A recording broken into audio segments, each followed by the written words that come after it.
你身为世间唯一一位人族大帝，却在老死前接到了来自蓝星父母的视频电话。视频中，你白发苍苍，满脸死气，身后是一口凄凉的破棺材，母亲痛哭。儿啊，你在那边过得这么苦吗？连口吃的都没有，还要自己打棺材。父亲咬牙，国家正在开启最后的超时空撤侨计划，儿子你撑住，爸妈就算把老命豁出去，也要请求国家把你接回来。你刚想解释自己不是没饭吃，通讯却中断了。此时第7号避难所作战指挥中心巨大的全息地图上，红色警报区域正在疯狂吞噬着人类防线。报告首长 ，C3 防线失守。报告，魔巢距离主避难所还有30公里。指挥台前，雷震面色铁青，看着屏幕上熄灭的生命信号，指节发白。首长，能源储备仅剩12，超时空传送门充能不足，无法进行大规模转移。副官声音颤抖，我们没有退路了。门外突然传来一阵喧哗，让我进去，我要见雷首长，我有重要情报。老乡，这里是军事重地，求求你们了，救救我儿子吧！我儿子在异界快饿死了。雷震心头一跳，让他们进来。苏国柱和李翠兰跌跌撞撞冲进指挥室，衣衫褴褛，扑通一声跪在地上。老乡，快起来，这是干什么？首长，求求您救救我儿子吧！苏国柱死死抓着雷震的手臂，我联系上我儿子了，他在异界，他真的在异界。周围军官面露无奈，末世3年，疯子太多了。老人家，您先冷静，不是幻觉，我有视频，我有记录。苏国柱调出那短短几10秒的录屏，雷震只看了一眼，瞳孔骤缩，背景绝对不是地球，那是赤色沙砾，诡异星空，还有那口散发着古老气息的青铜棺。首长，刚才确实检测到一股异常的空间波动，频率与深渊裂缝完全相反，这是一个全新的未知的稳定坐标。雷震猛地抬头，这是刚才通的，是就是刚才。苏国柱哭喊，首长，您看啊，我儿子在那边太惨了，那一身衣服破的都没人样了，还要自己拖着棺材，那是快饿死了。我们老两口愿意把家里的房子、存款，哪怕是我们的命都捐给龙国，只求龙国动用那个什么传送门，把我儿子接回来吧，哪怕接回来吃顿饱饭再死也行啊。李翠兰也在一旁磕头如捣蒜，求求您了，首长，他是龙国人啊，他不是坏人，别让他一个人孤零零死在外面啊。指挥是一片死寂，视频里那个老人眼神中的孤寂与苍凉，让在场铁血军人心头一酸。副官低声提醒，首长，我们的能源只够开启一次单人传送通道，那是原本留给您撤离的火种能源。雷震沉默了，理智告诉他，用最后能源救一个难民不划算。但看着跪地的老人和即将沦陷的城市，他猛地摘下军帽，传我命令，放弃所有重武器充能，放弃指挥官撤离计划，全功率启动超时空传送门，锁定刚才的信号坐标。副官大惊，首长，这为了救一个普通人，耗尽值得吗？而且看视频里那人的身体状况，可能传送过来救，值得。雷震的声音炸响，龙国有一句老话，不抛弃不放弃，既然我们已经守不住这座城，那就在死之前做最后一件像样的事。那是我们的同胞，哪怕他是在异界捡垃圾的乞丐，只要他是龙国人，龙国就接他回家。执行命令，开启撤侨通道。是。警报灯疯狂闪烁，地下深处空间被硬生生撕裂出漩涡。苏国柱和李翠兰相拥而泣，不住磕头，谢谢龙国，谢谢首长。雷震扶起老人，目光坚毅，他不知道救回来的是什么，但他问心无愧。玄天道狱，死寂星辰，你坐在青铜棺上，静静等待着生命的终结。通讯中断，最后一丝牵挂也断了。也好，知道了爸妈还活着，我也能安心上路了。你闭上双眼，体内的地火开始缓缓熄灭，死气吞噬五脏六腑。嗡，原本死寂的星空剧烈颤抖，你猛地睁眼，浑浊眸子中射出金光。谁？是生命禁区那几个老不死追来了吗？你挣扎着握住身旁的破剑，然而下一秒你愣住了，面前虚空竟凭空出现一道蓝色光门，光门之中没有杀气，没有神通，只有一道声音响彻异界。这里是地球龙国火种救援队，苏寒同胞，我们检测到您的求救信号，祖国没有忘记你，无论身在何方，无论遭遇何种困境，龙国接你回家。传送通道已开启，请立即进入。重复，请立即进入。这一刻曾镇压一个时代，杀到世间无人敢称尊的太初剑帝将在原地。你看着光门，听着乡音，两行清泪顺着苍老面颊滴在青铜棺上。龙国来接我了，哪怕以为我是个废物，是个乞丐，也不远万里跨越位面来接我。你笑了，笑得肆意癫狂，身上的死气竟诡异的停滞了。好，既然家乡没放弃我这把老骨头，你伸出枯瘦的手，一把抓起沉重的青铜巨棺，如抓红毛。你挺直了佝偻数千年的脊梁，一步迈向光门。那我苏寒便回去又如何？我倒要看看是谁在欺负我的父母，是谁在动我的龙国。轰！大地起步，星河倒转，万族站立的无敌气势在你那具残破的身躯中缓缓苏醒。地球第7号避难所，地表防御阵地。哒哒哒，重机枪咆哮，夜光弹抽打着黑暗中涌动的深渊魔犬。能量盾还能撑多久？特战队长王刚嘶吼，半边脸被鲜血糊住。队长，地下指挥部为了开启超时空撤侨通道，抽掉了防御系统80%的能源，现在的护盾只剩一层薄膜了，最多还能坚持3分钟。3分钟，王刚狠狠吐了口血沫。为了救一个人抽干全城能源，值得吗？但既然龙国决定救，那就算是死也要守住。兄弟们，听到了吗？王刚拉响最后的光荣雷，怒吼道：身后就是传送点，是我们接老乡回家的地方。咱们的命是命，老乡的命也是命，死守3分钟，一只苍蝇也不许放过去。杀！残存战士筑起一道血肉长城，阵地中央巨大的环形装置发出嗡鸣，滋滋，坐标锁定，通道开启，幽蓝色的时空漩涡成型，所有人人都回头看去，那个让龙国耗尽国运也要救回来的人，究竟是何方神圣？然而下一秒，所有人都愣住了。嗨咳，剧烈的咳嗽声先传了出来，一只枯瘦如柴的手颤巍巍从光幕中伸出，随后一个满头乱发、形如枯槁的老人走了出来。你实在是太老了，背部佝偻，每一步都要喘息半天。那身长袍满是污渍，如同刚从乱葬岗爬出。最让人头皮发麻的是，你身后传来一阵金属摩擦声，滋啦！你另一只手里紧拽着粗大的青铜锁链，锁链绷直，一口巨大沉重的青铜骨棺被你一点点从光幕中拖了出来。当青铜棺重重砸地，激起烟尘，战场死寂，连魔物似乎都懵了。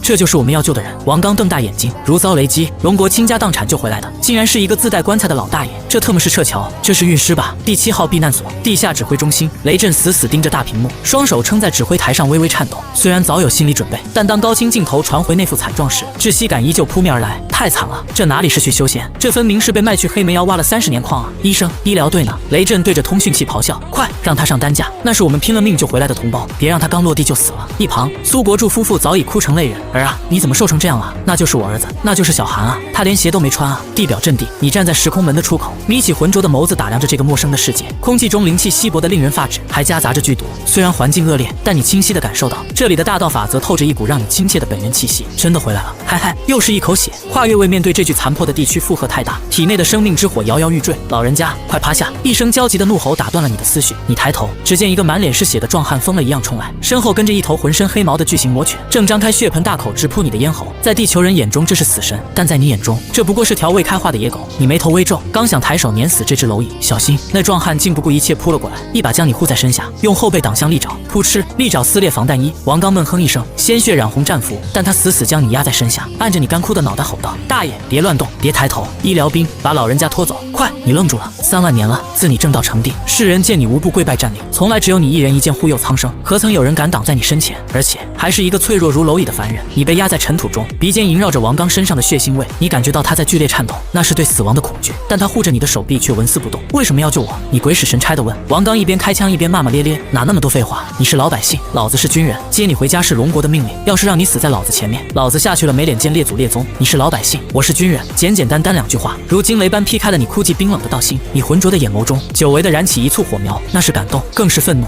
好一个军人，好一个龙国！你轻轻推开王刚，看似轻柔的动作却蕴含无可抗拒的柔劲，直接将壮汉送出3米开外。大爷，你干什么？你疯了！王刚大惊，下一秒他僵住了，因为他看到那个风吹击倒的老头缓缓站直了身体，虽依旧衣衫褴褛，但在你身上突然散发出一种令天地战栗的气息。你抬头看向那只准备再次扑来的魔犬，我为人族大帝，镇压世间3万载，晚年归乡，竟被一群畜生当成了口粮。你笑了，带着无尽寒意。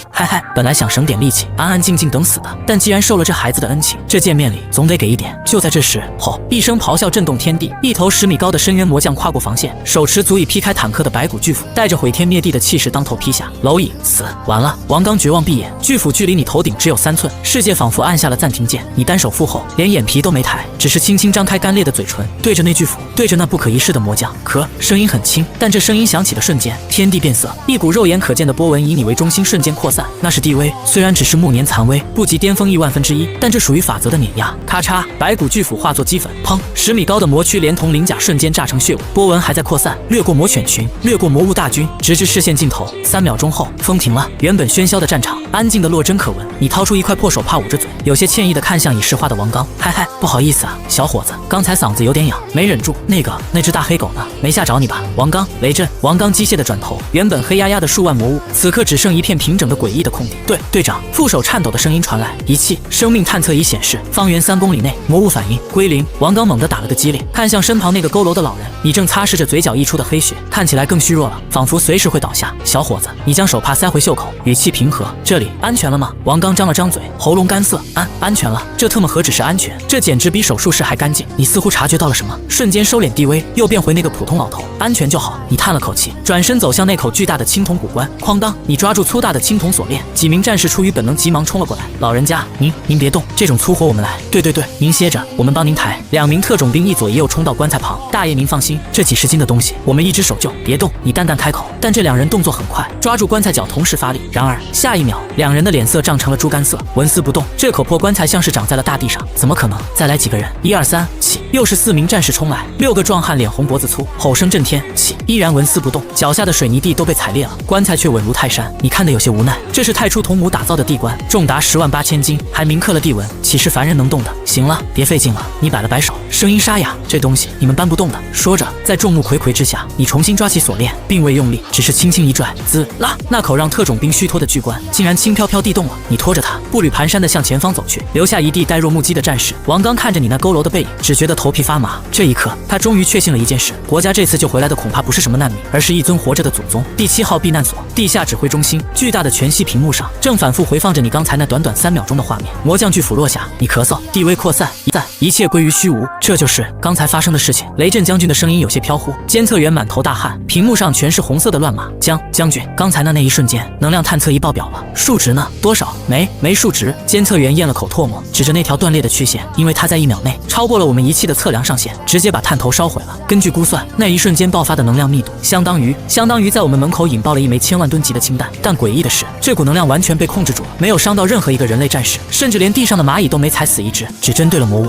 这是神迹，这是完全违背物理法则的神迹。雷震深吸一口气，心脏狂跳。原本以为是赔本做慈善接回个孤寡老人，现在看来，这特么是买彩票中了头奖。封锁消息，雷震猛地拍桌，眼神凌厉。从现在开始，关于这位苏寒先生的一切列为 SSS 级最高机密。刚才地表的所有目击战士全部签署最高保密协议，谁敢泄露半个字，军法处置。还有，雷震走向刚醒过来，正挣扎着要找儿子的二老，表情瞬间切换成极致的温和。苏老哥，李大姐，他亲自扶住你的父亲苏国柱。别急，令郎已经安全接到了，现在正在进行例行检查。真的吗，将军？我儿子他还活着，不仅活着，还非常精神。雷震想起你那一刻灭万军的画面，嘴角微抽。那就好。你母亲李翠兰擦着眼泪，将军，能不能让我们去见见她？我带了家里剩下的半袋米，我想给她熬碗粥。我看那孩子瘦的，肯定是饿坏了。指挥室里的军官们下意识缩了缩脖子，那样的存在是喝粥能补回来的吗？见，当然要见。雷震当机立断，我亲自陪二老去，现在就去。如果真的有飞敌，那么龙国乃至整个人类文明都有救了。避难所、医疗隔离区，你坐在洁白的病床上，身后的青铜棺显得格格不入，几名顶尖医生围着你，手里的仪器都在抖。苏先生，麻烦您抬一下手，我们要抽一点血化验一下。李博士拿着针管凑过来，你看了一眼那细弱的针头，又看了看自己枯如树皮的皮肤，微微摇头，别费劲了，扎不进去的。苏先生您放心，这是特制的合金针头，连防弹衣都能。李博士自信地扎向你的手臂静脉，叮一声脆响，号称能刺穿钢板的合金针头在你皮肤上直接崩成2截，而你的手臂连个白印都没留下。李博士看着断针，又看着你脱水起皮的皮肤，满脸呆滞。我说了，扎不进去的。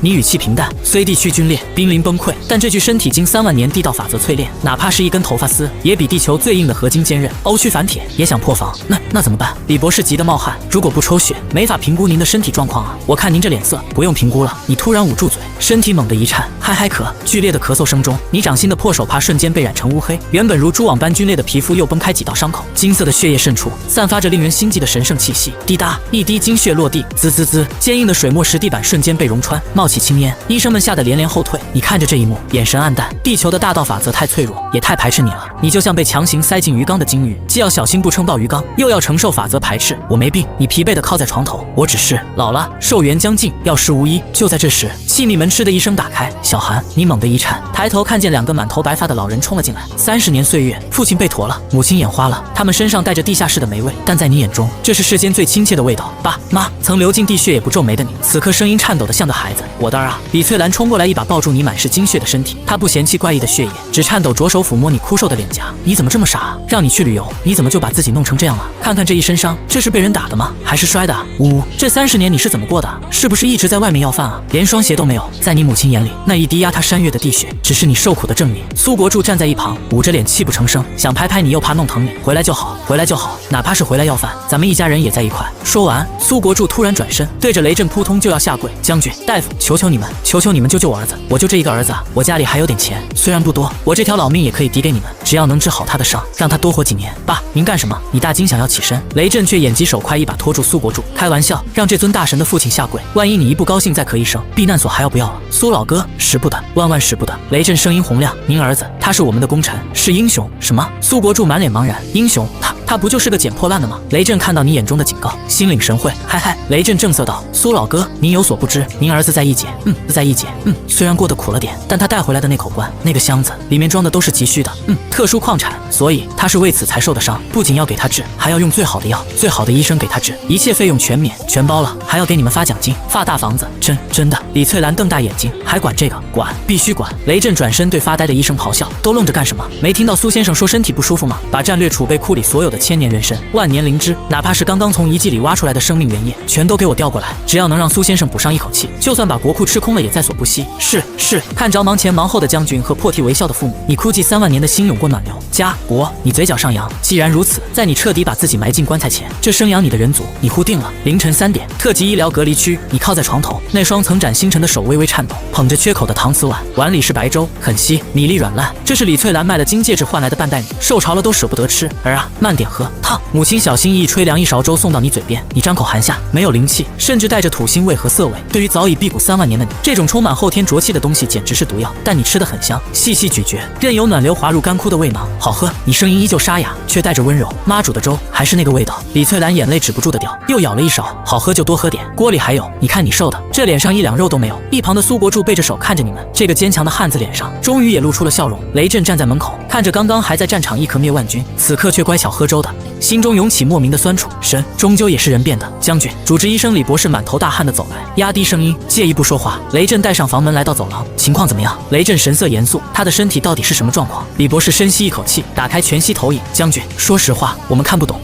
是的，指着屏幕上一团乱麻的数据。李博士声音微颤，虽然抽不了血，但我们通过最新的光谱扫描仪对他进行了全身透视，结果显示，这位苏寒先生的体内没有任何生命体征。雷震瞳孔一缩，什么意思？他是死人？不，比死人更可怕。李博士指着屏幕上的漆黑区域，正常人的体内是细胞代谢，是有机物的循环，但他的体内就像是一座正在坍塌的核反应堆，或者是一个正在枯竭的黑洞。他的每一个细胞都在崩解，都在释放着一种我们无法理解的高能辐射。这种辐射维持着他的行动，但也正在快速吞噬他的生命。结论呢？结论是油尽灯枯。李博士绝望摇头，他的生命就像是一根烧到了尽头的蜡烛，随时可能熄灭。而且地球上现有的任何医疗手段，包括我们最先进的基因修复液，对他来说都毫无意义。就像你不能指望用胶水去粘合一颗即将爆炸的恒星。雷震透过玻璃看着病房里的，为了回家，为了见父母一面，竟付出了如此代价，没有任何办法吗？雷震不甘心，不惜一切代价。或许高纯度的能量可以。我们发现，当他在呼吸时，周围空气中的游离能量会被他强行掠夺，虽然效率极低，但确实延缓了他细胞崩解的速度。能量，雷震眼中金光一闪。病房内，一碗粥喝完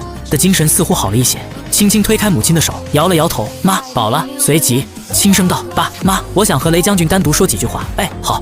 苏国柱是个明白人，拉起老伴便走。走，老婆子，咱们去给儿子收拾那个大房子去。将军不是说了吗？给分房。二老离开，雷震推门而入，走到床前行了一个标准的军礼。苏先生靠在床头，浑浊的眸子静静看着他。将军有话直说吧。淡淡开口，我的时间不多，不喜欢拐弯抹角。雷震放下手，直视着苏先生，那我就直说了，您的身体，我们的医生说那是油尽灯枯，地球的医疗手段救不了您。嘴角勾起一抹自嘲，庸医虽然没用，但眼光还算准。我是大地晚年，仙台蒙尘，肉身腐朽，这是天人五衰。别说是地球，就算是9天10地的仙药，也救不了我。雷震虽听不懂天人五衰，但听懂了，救不了。他猛地踏前一步，但是不想放弃。您是为了回家才变成这样的，您刚刚还救了我们的阵地。如果龙国眼睁睁看着英雄等死，那这个就不值得您守护。医生说您需要能量，高纯度的能量，我不管您需要的是什么，电能、核能，还是那些魔物的晶核，只要地球上有的，就算把地皮刮3层，也要给您找来。雷震掷地有声，令微微动容，能量。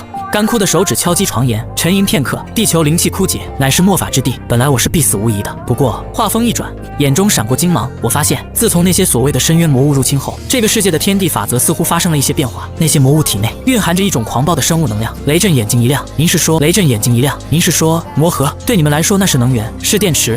伸出舌头舔了舔干裂的嘴唇，但对我来说那是补品。虽然杂质很多，口感很差，甚至带着深渊的腐蚀性，但我现在这副残躯也不挑食了。如果有足够的这种魔核，或许我能再多活几天，甚至稍微动手杀几个人，也不至于把自己累死。雷震呼吸瞬间粗重，多活几天还能杀人，这就是威慑万族的核武。苏先生，您等着！雷震转身狂吼着冲向通讯器后勤部，打开第7号避难所的战略库房，把所有的魔晶把所有 S 级以下的魔核全部调到医疗区。快，这是最高指令。10分钟后，数个巨大的金属箱被推入病房，箱子打开，上千枚魔核的光芒照亮全场。这是避难所3年的库存，是无数战士用鲜血换来的。雷震紧张地看着苏先生，这些够吗？看着这箱亮晶晶的石头，露出满意的神色。虽然都是些低等妖兽的内丹，品质低劣的令人发指，不过作为开胃菜，勉强够了。下一秒，并没有使用任何仪器，只是简单张开了嘴，呼，如同长鲸吸水。病房内凭空刮起狂风，千枚魔核同时震颤，炸碎，化作五彩洪流，疯狂涌向的口鼻，那足以供应地下城运转1个月的恐怖能量，竟然被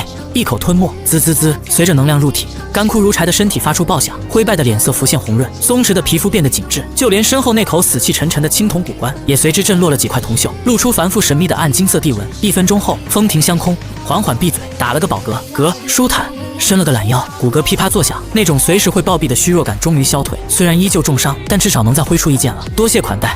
看向石化的雷震，微微一笑，这饭比粥顶饱。雷震擦着冷汗，心中狂喜，吃了，真的吃了。只要能吃，龙国最不缺的就是魔物。既然吃饱了，也该干点活了。赤脚下床，虽然背脊依旧佝偻，却透出一股宗师气度。将军，刚才我吃东西的时候，感应到了一股气息。走到窗前，目光穿透防护层，看向遥远的北方沦陷区。气息，雷震心头一紧，淡淡道：刚才那个拿斧头的小家伙死了之后，好像惹怒了某个大一点的虫子，他正在往这边赶，带着很大的怒气，还有更多的口粮。说道：口粮。眼中闪过一丝绿光，雷震脸色大变。您是说深渊魔王？不管叫什么王，深渊魔王，不管叫什么王。随手扯下身上沾满污渍的地袍，给我找套衣服，这身破布穿着不舒服。另外，指了指空荡荡的箱子，告诉那个什么魔王，让他多带点手下。老头子，我刚吃了个半饱，正好缺第2顿。雷震只觉热血直冲天灵盖，把人类视为浩劫的魔王大军，在眼里竟只是一顿外卖。是，雷震猛地敬礼，吼声震天。后勤部马上给苏老不给苏神准备最好的作战服，全体1级战备，配合苏神狩猎。与此同时，距离第7号避难所300公里外，一片漆黑的魔云遮天蔽日，滚滚而来。在那魔云的王座之上，一双如同探照灯般巨大的猩红眼眸，死死地盯着第7号避难所的方向。吼，是谁杀了吴的战将？吴要让他碎尸万段，灵魂永坠深渊。恐怖的威压让沿途的大地都在崩裂。第7号避难所地下更衣室，此时房间里只有2个人，满头银发的雷震将军捧着一套崭新制服，而你刚刚吃饱喝足，正站在更衣镜前，看着镜子里那个枯瘦、苍老且陌生的自己。那件陪伴了你3万年、染过无数至尊鲜血的太初地袍已经被你脱下，整齐叠在青铜棺盖上，那些暗红色的血渍仿佛有生命般，隐隐流转着微光。苏先生，这是我们为您特制的暗夜龙鳞作战服。雷震声音恭敬介绍道，采用的是目前最先进的纳米纤维和变异兽皮融合编织，防弹、防刺、耐高温，还能在一定程度上隔绝辐射。说到一半，他尴尬地停住了。在一个一口气吞掉核反应堆能量的人形神兽面前谈防御力，确实是个笑话。挺好，你伸手抚摸那冰凉顺滑的黑色面料，比我那件破布条强，至少不漏风。你缓缓穿上这套参考了中山装与现代军装设计的黑色作战服。当你扣上最后一颗领扣，镜子里那个佝偻老头的气质瞬间变了。如果说之前的你是一把生锈却致命的古剑，此刻便是一座巍峨的黑色山岳，那种骨子里透出的沉稳与冷冽，让这身制服有了灵魂。嗨嗨，你轻轻咳嗽2声，理了理花白的头发，像个人样了。你转身看向雷震，走吧，别让那群送外卖的等急了。更衣室外，走廊门刚打开，焦急等待的苏国柱和李翠兰便愣住，看着一身黑色劲装、精神矍铄的你，二老眼中满是惊喜。哎呦，母亲眼睛一亮，围着你转了好几圈，满脸喜色。老头子，你快看，咱儿子这一打扮，多精神！是精神，真精神。父亲也乐得合不拢嘴，伸手摸了摸你衣服上的料子，这料子真好，挺刮，像个大干部。料子真好，挺刮，像个大干部。在他们朴素的观念里，穿上这身皮就是有了体面。看着父母开心的样子，你眼中的冷冽瞬间化作温和。爸妈，这是发的工作服。你笑着撒了个谎，给我安排了个顾问的活，不用干体力活，就在后面指点指点年轻人。顾问好，顾问好。父亲连连点头，动脑子的活不累人。儿啊，你身体刚好点，可千万别逞强。那个什么，如果有重活，让年轻人多干点。你岁数也不小了。一旁的雷震听得嘴角直抽，让年轻人去屠神，那才是真的干不了。放心吧，我就去看看。你握住母亲的手轻拍，你们先回房间休息，等我忙完了这阵，晚上回来陪你们吃饺子。哎，好，妈这就去和面。你想吃什么馅儿的？酸菜猪肉的行不行？只要是妈包的都行。安抚好父母。看着警卫员搀扶二老离开，你脸上的笑容逐渐收敛。你转过身走，你身后那口青铜棺的粗大锁链自动弹起，落入你手中，一人一关，直奔地狱。第7号避难所地表防御总指挥塔，窗外天空彻底黑透，魔云翻滚，血色闪电撕裂苍穹，滋滋警报，能量读数无法估测，侦测到超巨型生物反应，距离防线还有50公里、45公里，速度太快了。主屏幕上象征深渊魔王的巨大红点正惊人的逼近，那是黑翼魔王萨格拉斯，这片大陆的噩梦。全体准备。前线指挥官王刚站在城墙上嘶吼，开启所有防御炮台，所有导弹解锁，不要省弹药，死也要给我要在他身上咬下一块肉来。战士们眼中含泪，却无人后退。叮，指挥塔顶层的门开了，沉重的金属拖拽声伴着脚步声传来。雷震肃穆引路，你拖着青铜棺缓步走出，你径直走到落地窗前，负手看着远处遮天蔽日的魔云，嗨嗨，你眉头微皱，好大的排场，又是打雷又是放火的，也不怕吵着人睡觉。指挥室里一片死寂，所有人都目瞪口呆地看着你这个老头。苏老，王刚的声音从频道切入，急促道：“您快撤回地下吧，这怪物是冲着您来的，他的目标是您，冲着我来的。”你笑了，伸出干枯的手指在防弹玻璃上点了点，正好，我也嫌他走得太慢了，想让他快点过来。你转头看向雷震，把这玻璃打开。雷震一愣：“苏先生，这里是50米高空，而且外面有剧毒魔气。”打开，你声音不容置疑。玻璃缓缓升起，狂暴腥风灌入，吹得你银发乱舞，身躯却纹丝不动。你深吸一口气，眼底绿光更盛，虽然臭了点，但这股能量的味道真香啊！战场之上，黑翼魔王萨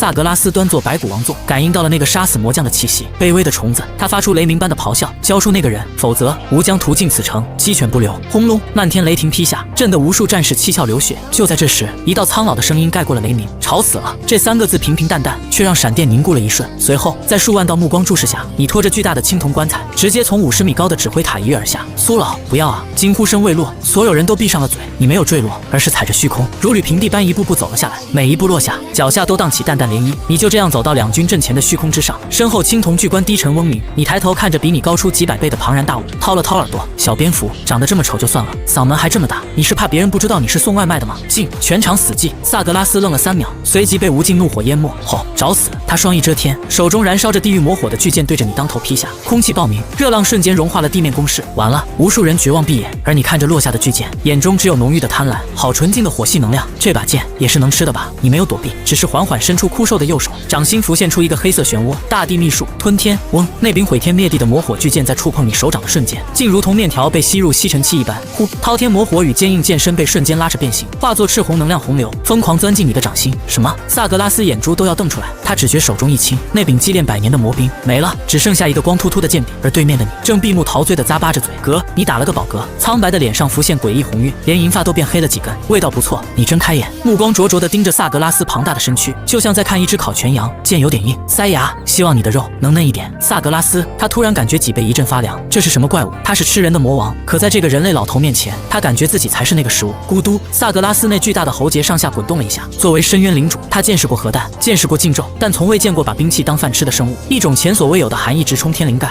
到底是什么东西？你没有回答，只是有些嫌弃地吐出了一口黑烟。呸！杂质太多，硫磺味太重，还有股铁锈味，也就勉强能暖暖胃。我说，小蝙蝠，你就没有点更纯粹一点的能量吗？比如你的腰没有点更纯粹一点的能量吗？比如你的腰丹，或者你们叫魔核。你的目光肆无忌惮地在他庞大的躯体上扫视，最后锁定了他胸口闪烁着暗红光芒的鳞片。魔王核心被这目光注视，萨格拉斯只觉胸口剧痛，欺人太甚，吾乃深渊魔王，不是你的食物。羞辱感压过了恐惧，萨格拉斯咆哮着展开双翼，无数魔纹亮起。既然兵器没了，那就用深渊赐予的腐蚀一切的黑暗法则。禁咒，深渊凋零。轰！肉眼可见的黑色冲击波爆发，所过之处水分抽干，攻势风化，连远处的低级魔物都瞬间化为枯。不好！指挥塔内，雷震看着归零的毒树，脸色惨白。这是针对生命力的攻击。苏老他的身体本来就油尽灯枯的你，若中了这一招，岂不是直接化灰？快启动所有能量护盾，把所有的能量都输送过去，替苏老挡住。然而太迟了，死寂光环眨眼间将你彻底吞没。哈哈哈哈！死吧，给吾化作尘埃吧！萨格拉斯狂笑，这一招连同级魔王都不敢应接，何况气血枯败的人类。黑雾翻滚，遮蔽了你的身影。1秒、2秒、3秒，就在众人绝望之际，黑雾中传来一声诧异：“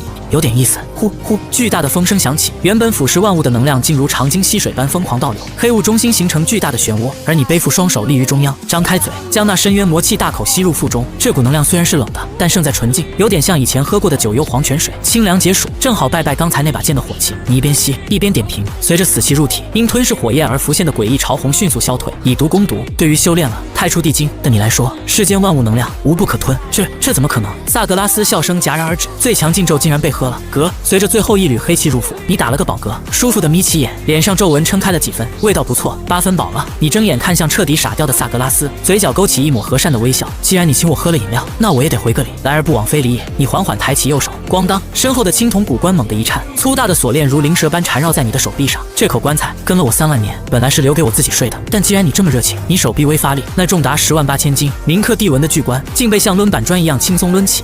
空气发出令人头皮发麻的呼啸，空间在恐怖的重量下扭曲。就先请你进去躺躺吧。大巧不工，一力破万法，抡起来砸下去。不，萨格拉一力破万法，抡起来砸下去。不，萨格拉斯惊恐地发现空间被威压锁死，只能眼睁睁看着满是铜锈的棺底急速放大。砰！坚不可摧的魔王之躯瞬间被砸成了一张纸，30米高的身躯在地棺面前崩碎坍塌，连惨叫都来不及发出。轰隆隆，巨大的冲击波将地面砸出深不见底的巨坑，整座避难所如世纪地震般摇晃。许久，烟尘散去，战场一片死寂。巨坑中央，你单手拎着锁链，青铜骨棺纤尘不染，而在棺材下的泥土里，魔王已成了一滩不可名状的黑色物质，只剩一颗篮球大小的璀璨红晶。说了你是脆皮鸡，你还不信？你摇了摇头，有些失望。太不经杂了，我才用了1/3成力。弯腰捡起那颗 S 级魔核，你吹了吹灰尘，眼中露出一丝满意。这里面的能量抵得上10箱低级货，这下应该能把我的白头发染回去几根了。你没有犹豫，像啃苹果一样把魔核放到嘴边，咔嚓，堪比金刚石的魔核被一口咬下，嘎嘣脆，鸡肉味。你一边咀嚼一边评价。随着顶级魔核入腹，红色霞光爆发，你满头枯槁的银发竟从发根处变黑，原本佝偻的脊背也伴着骨骼爆鸣声挺直了几分。生命力回来了，神！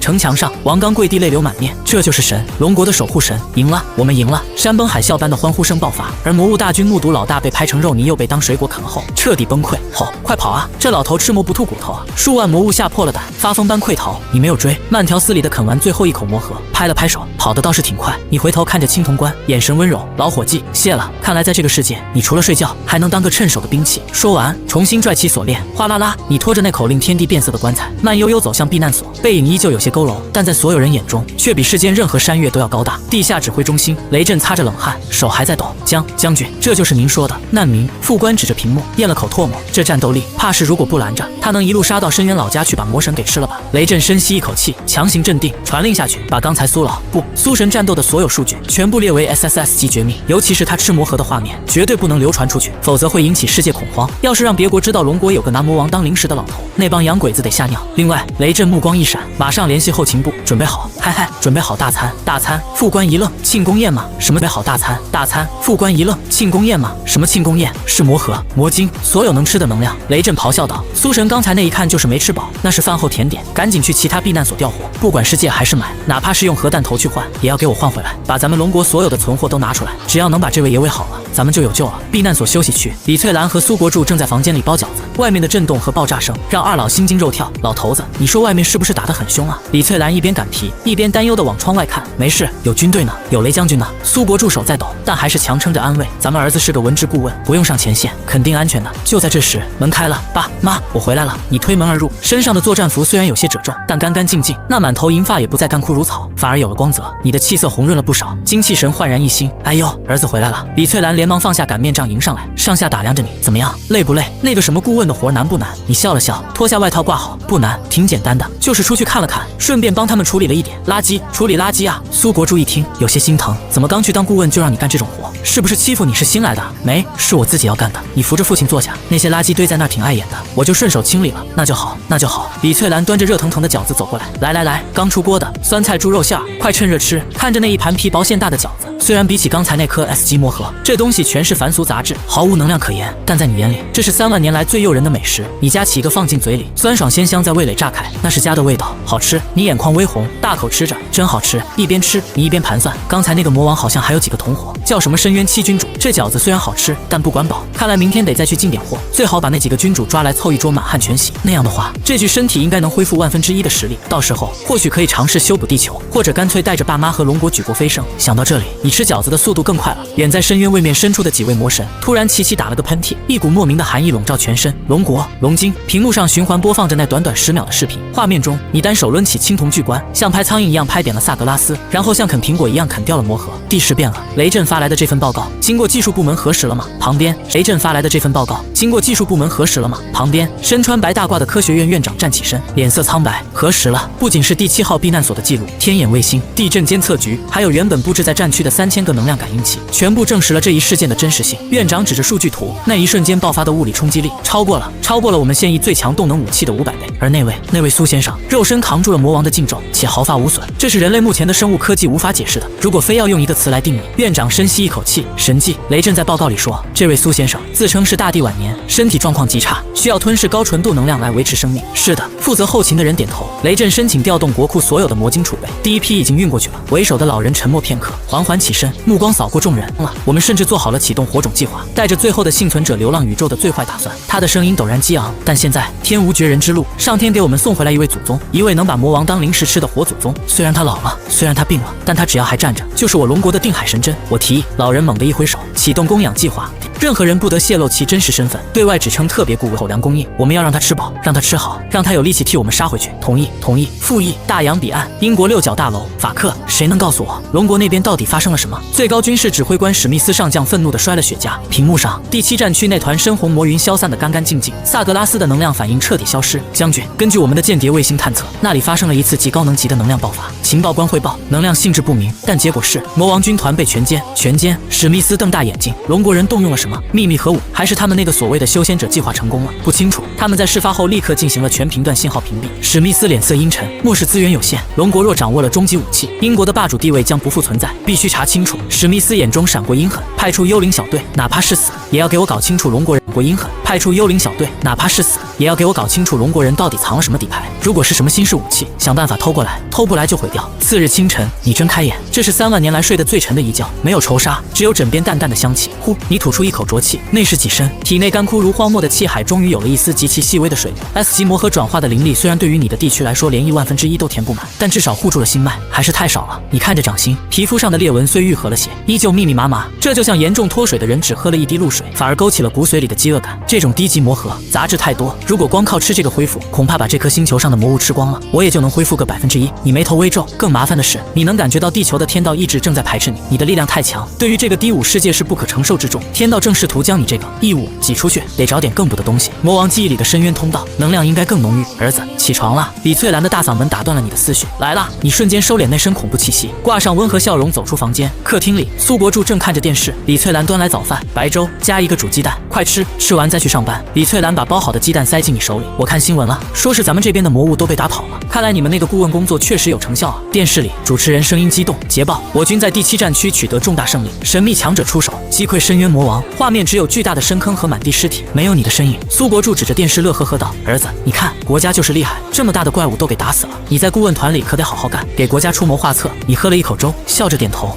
那是当然。昨天那个坑，嗨嗨，那个战略部署，我也有参与提意见。那就好，那就好。二老笑得合不拢嘴。咚咚咚，敲门声响起，苏国柱开门，只见雷震带着警卫员，提着金属箱，满脸堆笑。哎呦，雷首长，您怎么又亲自来了？苏国柱受宠若惊。苏老哥，早啊！雷震进屋，一眼看到正在乖乖吃煮鸡蛋的你，眼角忍不住抽搐了一下。这画面要是让死去的萨格拉斯看见，估计能气活过来。首长，有事？你放下碗，擦了擦嘴，有点工作上的事，想请苏顾问去参谋参谋。雷震重读了苏顾问3个字。行，那就走吧。你起身拿起外套。爸妈，我上班去了。去吧去吧，听首长的话。地下最高作战会议室，苏神，这是上面连夜从全国各地调集来的第一批特供口粮。雷苏神，这是上面连夜从全国各地调集来的第一批特供口粮。雷震将金属手提箱放在桌上，小心翼翼打开，咔嗒，箱子开启，浓郁的能量波动溢满房间，12颗颜色各异的晶体整齐码放，每一颗都有拳头大小，光泽流转，全是魔将级别以上的精品，国库里能拿得出手的都在这儿了。雷震忐忑地看着你，其他的还在运输路上。你扫了一眼，微微点头，有心了，没有客气。你直接拿起品质最高那一颗，像吃糖豆一样扔进嘴里，咯嘣一声脆响，雷震的心也跟着颤了一下。你一边嚼着，一边走到巨大的全息战略地图前。12颗糖豆虽然不错，但还不够我塞牙缝的。要想让我真正恢复点力气，还是得吃自助餐。自助餐？雷震一愣，对，你的手指划过地图，重重停在了位于太平洋中心的巨大红色漩涡标记——深渊之门。那是魔物降临的源头，地球上最大的禁区。据说那里盘踞着比萨格拉斯恐怖10倍的存在，人类探测器的绝地。这个地方，你眼中闪过一丝金芒，这里的味道，我在几千公里外都闻到了。那里的空间壁垒最薄弱，而且有一股很纯粹的魔气源源不断的涌出来。雷震脸色大变，苏神，那是地狱之眼，是深渊入侵的主通道，那里至少有3位魔皇镇守，甚至可能有超越魔皇的存在。我们曾经向那里发射过所有的核弹，但连个水花都没溅起来。您现在的身体，雷震满脸担忧，哪怕你秒杀了萨格拉斯，但这可是魔物大本营，真正的龙潭虎穴，超越魔皇。你笑了，咽下嘴里最后一点晶体碎屑，感受暖流游走。你转过身，爆发出一股睥睨天下的气势，大地之下皆为蝼蚁，哪怕我老了，哪怕我快死了，但只要我还能动，这世间就没有我去不得的地方。你拿起红色记号笔，在那位置画了一个大叉。这个地狱之眼我要了，不过你语气变得玩味，那里太远，飞过去太累，费能量。你们能不能给我弄个代步工具？最好是那种能直接把我送到门口的。雷震被震得热血沸腾，猛拍桌子，我们有最新的高超音速战略运输机鲲鹏，半小时内就能全球抵达，我这就安排。不过他犹豫了一下，科学院那帮老头子听说您要去进货，死活要跟着去，说是要近距离观测神迹。您看，你无所谓的摆摆手，愿意跟就跟着吧，别死半路上就行。另外，给我多准备几个大点的袋子。袋子？雷震不解，你指了指空荡荡的手提箱。这次去是吃自助餐，吃不完的我得打包带回来给我爸妈当夜宵。皮箱？这次去是吃自助餐，吃不完的我得打包带回来给我爸妈当夜宵。雷震，1小时后，第7号避难所秘密机场，漆黑科幻的鲲鹏战机以蓄势待发。你穿着黑色中山装，拖着青铜古棺，在众人的敬礼目送下缓缓登机。风吹起你的衣角，这一刻，你不仅仅是一个老人，更像是一位迟暮的王者，去照亮最深沉的黑暗。苏神一定要平安回来。雷震在心里祈祷。机舱门关闭，战机化作利剑刺向太平洋深处。你坐在宽大的真皮座椅上，闭目养神，手掌轻轻抚摸着身旁的青铜棺。老伙计，你在心中默念，这次去的地方好像有点故人的气息，希望那所谓的深渊未免，不要让我太失望，毕竟我可是真的很饿。战机以10倍音速疾驰，机舱内3名国宝级老教授缩在安全带里，脸色苍白，唯独你没系安全带。108000斤的青铜古棺也静静横沉在你脚边，稳如泰山。那个苏顾问，戴厚底眼镜的张德海院长终于颤巍巍开口。你缓缓睁眼，深邃眸光吓得他差点扔了平板，说：“根据我们的探测。”张德海咽了口唾沫，指着仪器，前方500公里处，能量读数已经爆表了，那里的空间极不稳定，甚至出现了重力塌陷现象。我们的飞机恐怕无法直接飞到地狱之眼的正上方，如果强行靠近，飞机会被那里的磁场撕成碎片的。你侧头看向窗外，下方已是漆黑四海，浓稠黑雾翻滚，仿佛巨大的溃烂伤口，味道确实越来越重了。你鼻翼微动，露出满意的神色。磁场乱，说明那里的能量密度大。至于飞机，你收回目光，既然不能送到门口，那就送到这里吧。张德海一愣，这里距离中心区域还有500公里啊，而且这是2万米高空，500公里几不路的事。你解开领口扣子，脖梗咔吧作响，而且走过去也好，正好看看这一路上的配菜新不新鲜。太平洋中心，地狱之眼，巨大的黑色漩涡悬浮海面，3座白骨王座成品自行镇压天地。深渊三皇，幻魔皇、虚无、海魔皇、九幽、战魔皇、修罗，恐怖气息令方圆千里死寂。萨格拉斯那个废物死了。战魔皇修罗声音刺耳，连尸体都没留下，气息彻底消失了。呵呵呵。幻魔皇阴森冷笑，死了也好，那个蠢货太高调了，居然敢孤军深入人类的腹地。他以为这是几千年前的原始星球吗？人类虽然弱小，但那个国家似乎掌握了某种我们不知道的力量。海魔皇9头齐鸣，我感觉到了一股令人厌恶的气息正在靠近，很强，非常强，甚至让吴那早已冰冷的血厌恶的气息正在靠近，很强，非常强，甚至让吴那早已冰冷的血液都感到了久违的沸腾。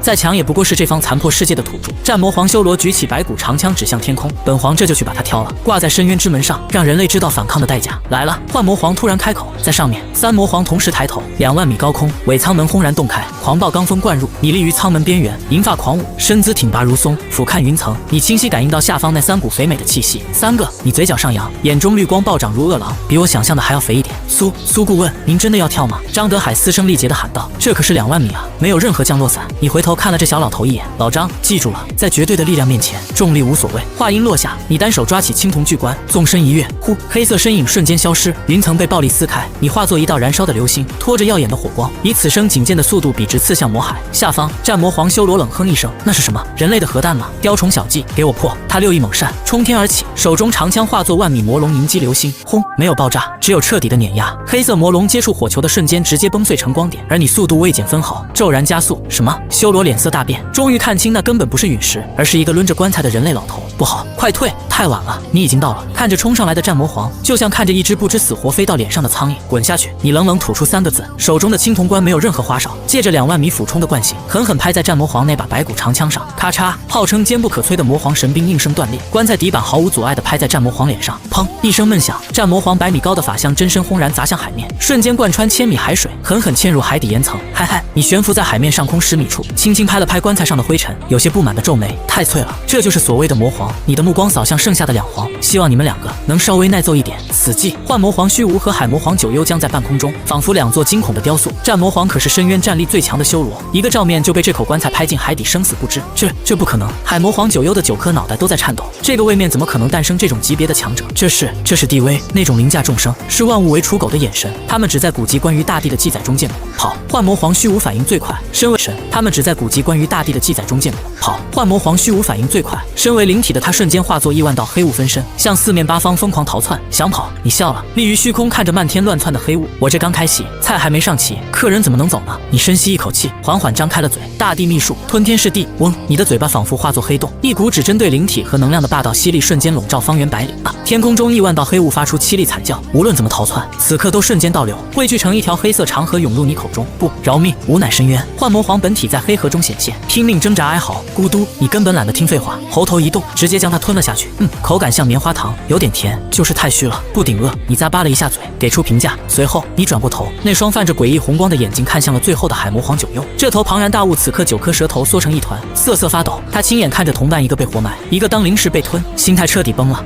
别吃吾！海魔皇发出颤抖的精神波动。无肉酸，不好吃。为了活命，他不惜自黑。你上下打量着他那一身厚实鳞片和磅礴生命力，眼中绽放出前所未有的光芒。酸，没事。你从怀里掏出一个从厨房顺来的小瓶子，山西老陈醋，酸点好啊。酸儿辣女，不对，酸汤肥牛。你拧开瓶盖喝了一口，擦了擦嘴角。刚才吃了2个开胃菜，现在终于轮到煮菜了。你是自己跳进锅里，还是我帮你？海魔皇彻底崩溃，看着你手里拿醋瓶的样子，觉得比恶鬼还要贪婪。吼，吾跟你拼了！既然跑不掉，那就同归于尽。他浑身燃起蓝色魔火，不惜燃烧本源，准备自爆。想要自爆，你摇了摇头，浪费粮食是可耻的。身影一闪，你瞬间出现在他中间那颗巨大的脑袋顶上，脚下轻踩，定，言出法随。那狂暴沸腾的能量硬生生被压回体内。海魔皇惊恐地发现自己连一根指头都动不了。乖，别动。你蹲下身，像抚摸自家小狗一样摸着巨大的舌头。这么好的食材，要是炸碎了，多可惜！我爸妈还没吃过这么大的蛇肉呢。那个，借你1颗内丹用用。说着，你的手如刀锋般插入他坚硬的头部，掏出一颗磨盘大小的璀璨魔核。哦，海魔皇发出凄厉惨叫。你看了看手里的魔核，又看向剩下的8个脑袋，眼睛亮了。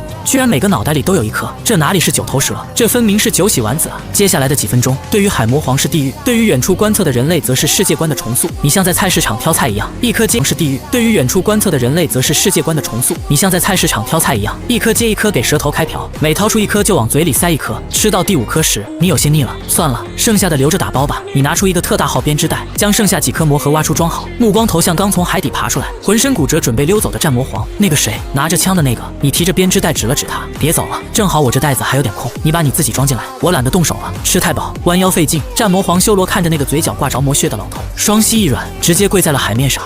大人，我自己进来，求您别搅我怕疼。海面上，你左手提着鼓鼓囊囊的红蓝编织袋，右手托着青铜棺。战魔皇正把自己折叠成不可思议的角度，像个巨大的皮虾往袋子里挤。大人，这个袋子好像有点小。战魔皇带着哭腔，他堂堂10米高的魔皇，居然要钻化肥袋子，挤。你不耐烦地抖了抖袋子，里面还有那9头蛇的半截身子呢，他都没嫌弃，你哪那么多废话？战魔皇看了一眼袋子里已成刺身的同伴，吓得一哆嗦，咬牙折断翅膀，终于把自己塞了进去，只露个脑袋讨好的看着你。是，我挤，我这就挤。大人，进去了。表现不错。你把袋子扎紧，看向天空那架迟迟不敢降落的鲲鹏运输机。机舱内，所有人大脑宕机，3个魔皇，一个被吃，一个做成刺身，一个自己打包自己。这特么是末日，这分明是你的私人菜园子。下去接人吧。机长颤抖着操作飞机。片刻后，你提着袋子，拽着棺材踏入机舱。哗啦，所有特种兵齐刷刷起立敬礼，眼神狂热。苏顾问，您辛苦了。张德海教授哆哆嗦嗦递来毛巾，你擦了擦手上的魔血，随手把袋子往地上一扔，咚，哎呦，轻点。袋子里传出一声闷哼，众人吓得后退一步。没事，活的。你笑着解释，我看这食材挺新鲜，死了容易变质，就抓个活的回去，反正回去也是要吃的，怎么吃都一样。张德海，特种兵们把魔皇当活鲜带回去，全宇宙独一份。走吧，回国。你坐在椅子上，疲惫地揉了揉眉心，连吞9颗魔核虽然补充了能量，但狂暴的魔气也在冲击经脉，你需要找地方消化。是，立刻返航。鲲鹏化作利剑刺破苍穹。1小时后，龙国第7号避难所机场，人山人海，举国沸腾。来了，那是鲲鹏。舱门开启，当你的身影出现在舷梯口，雷鸣般的掌声瞬间淹没机场。苏神，英雄万岁，龙国万岁！你俯瞰着那一张张激动的脸庞，不适应的皱了皱眉。苏神，英雄万岁，龙国万岁！你俯瞰着那一张张激动的脸庞，不适应的皱了皱眉。独来独往惯了，这种被簇拥的感觉令你感到陌生，但你敏锐地感知到，欢呼声中竟蕴含着纯粹的念力，那是信仰之力。肉眼不可见的金色光点汇聚而来，虽然微弱，却在温养你的神魂，效果竟比魔核还要好。原来守护还有这种好处。你若有所思地走下舷梯，雷震第一时间红着眼眶迎了上来。苏神，您做到了，您真的做到了。那3个魔皇，你摆摆手，指了指身后特种兵吃力抬着的大编织袋，都在这儿呢，一个吃了，一个切片了，还有一个活的。对了，这个活的，你踢了踢袋子，回头给他弄个笼子关起来，别饿死了，这可是上好的储备粮，等我想吃的时候再杀。袋子里的战魔皇闻言，绝望地缩成一团。雷震看着蠕动的袋子，喉结艰难滚动，把魔皇当猪养。是，保证完成任务。雷震立正敬礼，随即面露难色。那个苏神，京城那边想跟您通个话，表达一下感谢。京城，嗨，是的，是最高指挥所，现在没空，晚一点吧。你果断拒绝，我现在很累，要回家睡觉，而且你指了指袋子，我还得回去给我爸妈做饭呢，这海鲜得趁热吃。雷震，第7号避难所核心区特供大平层，父母正看着新闻乐得合不拢嘴。你推门而入，爸妈，我回来了。哎呀，儿子回来了。母亲李翠兰迎上来，这袋子里是啥啊？鼓鼓囊囊的。你笑了笑，放下编织袋，没什么，就是出差去海边，带了点土特产回来。海边，哎呦那感情好。海鲜啊！母亲眼睛一亮，妈就爱吃海鲜，是带鱼还是螃蟹啊？你打开袋子，露出那半截闪烁着蓝色光泽的海魔皇身躯，肉质晶莹，能量波动诱人。这是啥鱼啊？母亲愣住了，这么大个，这鳞片怎么跟脸盆似的？这是深海霸王鳗，你随口胡诌，肉很嫩，大补，好，大补好。母亲不疑有他，欢天喜地拖着那100斤重的魔皇肉进了厨房，你眼中满是笑意。当晚，苏家餐桌，一盆热气腾腾、汤色奶白的鱼汤端了上来，异香扑鼻。来，尝尝。父亲苏国柱喝了一口，眼睛瞬间瞪圆，这啥汤啊？怎么一进肚子跟着火了似的？紧接着，热流游走全身，他多年的老寒腿竟瞬间不疼了，连浑浊的老眼都清晰起来。好东西，真是好东西啊！你也尝了一口，惊讶地发现，经过母亲的烹饪，魔皇肉中狂暴的魔气竟奇迹般被中和，变得温和。妈的手艺果然是天下第一，一家人其乐融融。而在厨房角落，被捆成粽子、塞着抹布的战魔皇修罗，正透过门缝流下屈辱的泪水。他堂堂战魔皇，眼睁睁看着同伴被2个凡人吃干抹净，估摸着没几天就该轮到自己上桌了。龙国最高科学院，张德海教授围着从你这蹭来的碎肉，激动得浑身发抖。不可思议，简直不可思议！这种生物的细胞活性是人类的10000倍，而且蕴含着极其稳定的高能粒子。如果能提取其中的基因片段，结合我们的生物技术，我们完全可以制造出一种超级强化药剂，让普通士兵也能拥有对抗魔物的力量，甚至是全民进化。这块土特产直接给了人类进化的钥匙。快，马上向上级汇报，这是划时代的发现，这是人类反攻的希望。次日清晨，你被急促的敲门声吵醒，雷震带着张德海满脸兴奋地站在门口。苏神，早啊！怎么又要让我去进货？你打了个哈欠，昨天的还没吃完呢。不，雷震连忙解释，这次是有好消息。他指向身后的张德海，张教授他们连夜研究了您带回来的那些土特产，发现那是制作基因强化液的绝佳材料。我们想，能不能请您再提供一点？雷震搓着手，哪怕是一点血，或者是一块鳞片也行，这对我们提升军队战斗力非常重要。你微微一愣，随即笑了，原来这玩意儿对你们还有这用处。你回屋提着编织袋扔给雷震，给，这里面还有个活的，你们拿去抽血吧，记得别抽死了，那是我的存粮。另外，你从怀里掏出一本昨晚随手写的破烂小册子，光靠吃药是不行的，还得练。这是我根据你们地球人的体质改良的一套广播体操，其实就是太初练体诀的基础篇，让士兵们照着练，配合那个什么强化液，效果应该不错。雷震颤抖着接过封面，歪扭写着第8套广播体操太初版的小册子，如获至宝。苏神，大恩不言谢，我代表全军将士给您磕头了。你摆摆手，转身回屋。行了，别整这些虚的。对了，下次来的时候能不能给我带点辣椒面？那魔皇肉有点腥，我想做个麻辣口味的。雷震，是，保证最顶级的魔鬼辣。有了原材料和秘籍，短1个月，龙国发生翻天覆地的变化。第一批注射了稀释基因液，修炼了广播体操的超级战士诞生了。原本普通的士兵竟能徒手撕裂坦克，正面击溃万人魔物军团，全球震惊。英国总统在白宫咆哮，是要偷到那本第8套广播体操。而此时的你正坐在阳台晒着太阳，喝着母亲炖的麻辣魔皇汤，看着下方操场上成千上万士兵做着滑稽的伸展运动。1、2、30，2、2、30，你嘴角微翘，这才哪到哪啊！等这帮小家伙练成了第1层，我就带他们去深渊搞团建。毕竟只有我一个人吃自助餐，多没意思啊！特种作战训练场，1、2、30，2、2、30，扩胸运动，预备起！大喇叭播放着熟悉的旋律，画面却惊悚无比。3000名赤膊壮汉做着扩胸运动，动作夸张至极，体内气血如江河奔腾，呼哈！3000人同时吐气，肉眼可见的气浪瞬间将边缘的防爆沙袋吹飞10几米。好，很有精神。看台上雷震激动不已，王刚队长大吼一声，走向一台50吨重的废弃坦克。将军，请检阅成果。他摆出广播体操的起手式，轻飘飘一掌按在装甲上，破！轰隆，巨响震天，钢铁巨兽的车头瞬间凹陷，恐怖劲力透体而出，震飞引擎盖。坦克被这一巴掌硬生生平移5米，在水泥地上犁出2道深沟。周围观察员齐齐倒吸一口凉气，徒手拆坦克，这特么还是人类吗？这就是苏神给的功法，简直是夺天地造化啊！张德海捧着复印册子，手都在抖。这哪里是广播体操，这分明是通天大道。简单的伸胳膊踢腿里，竟蕴含着恐怖的发力技巧。苏顾问说了，这只是筑基篇。雷震眼中狂热，只要战士们练好了，以后人人都能手撕魔物，我们龙国将再无亡国之忧。传令下去，全军推广，哪怕是炊事班的猪也得给我跟着练2下。与此同时，英国 CIA 总部看着屏幕上王刚手撕坦克的画面，一众高层脸色难看。上帝啊，这是什么功夫？这不科学！那个士兵身上没有任何外骨骼装甲，也没有异能波动，纯粹是肉体力量。难道这就是传说中的Chinese Kung Fu？史密斯上将掐灭雪茄，看向角落里把玩蝴蝶刀的金发男子。幽灵小队队长，撒旦，任务很明确。史密斯指着屏幕上的秘籍，龙国的力量源泉就是那本所谓的秘籍，以及那个被称为特别顾问的老人。今晚我要你潜入第7号避难所，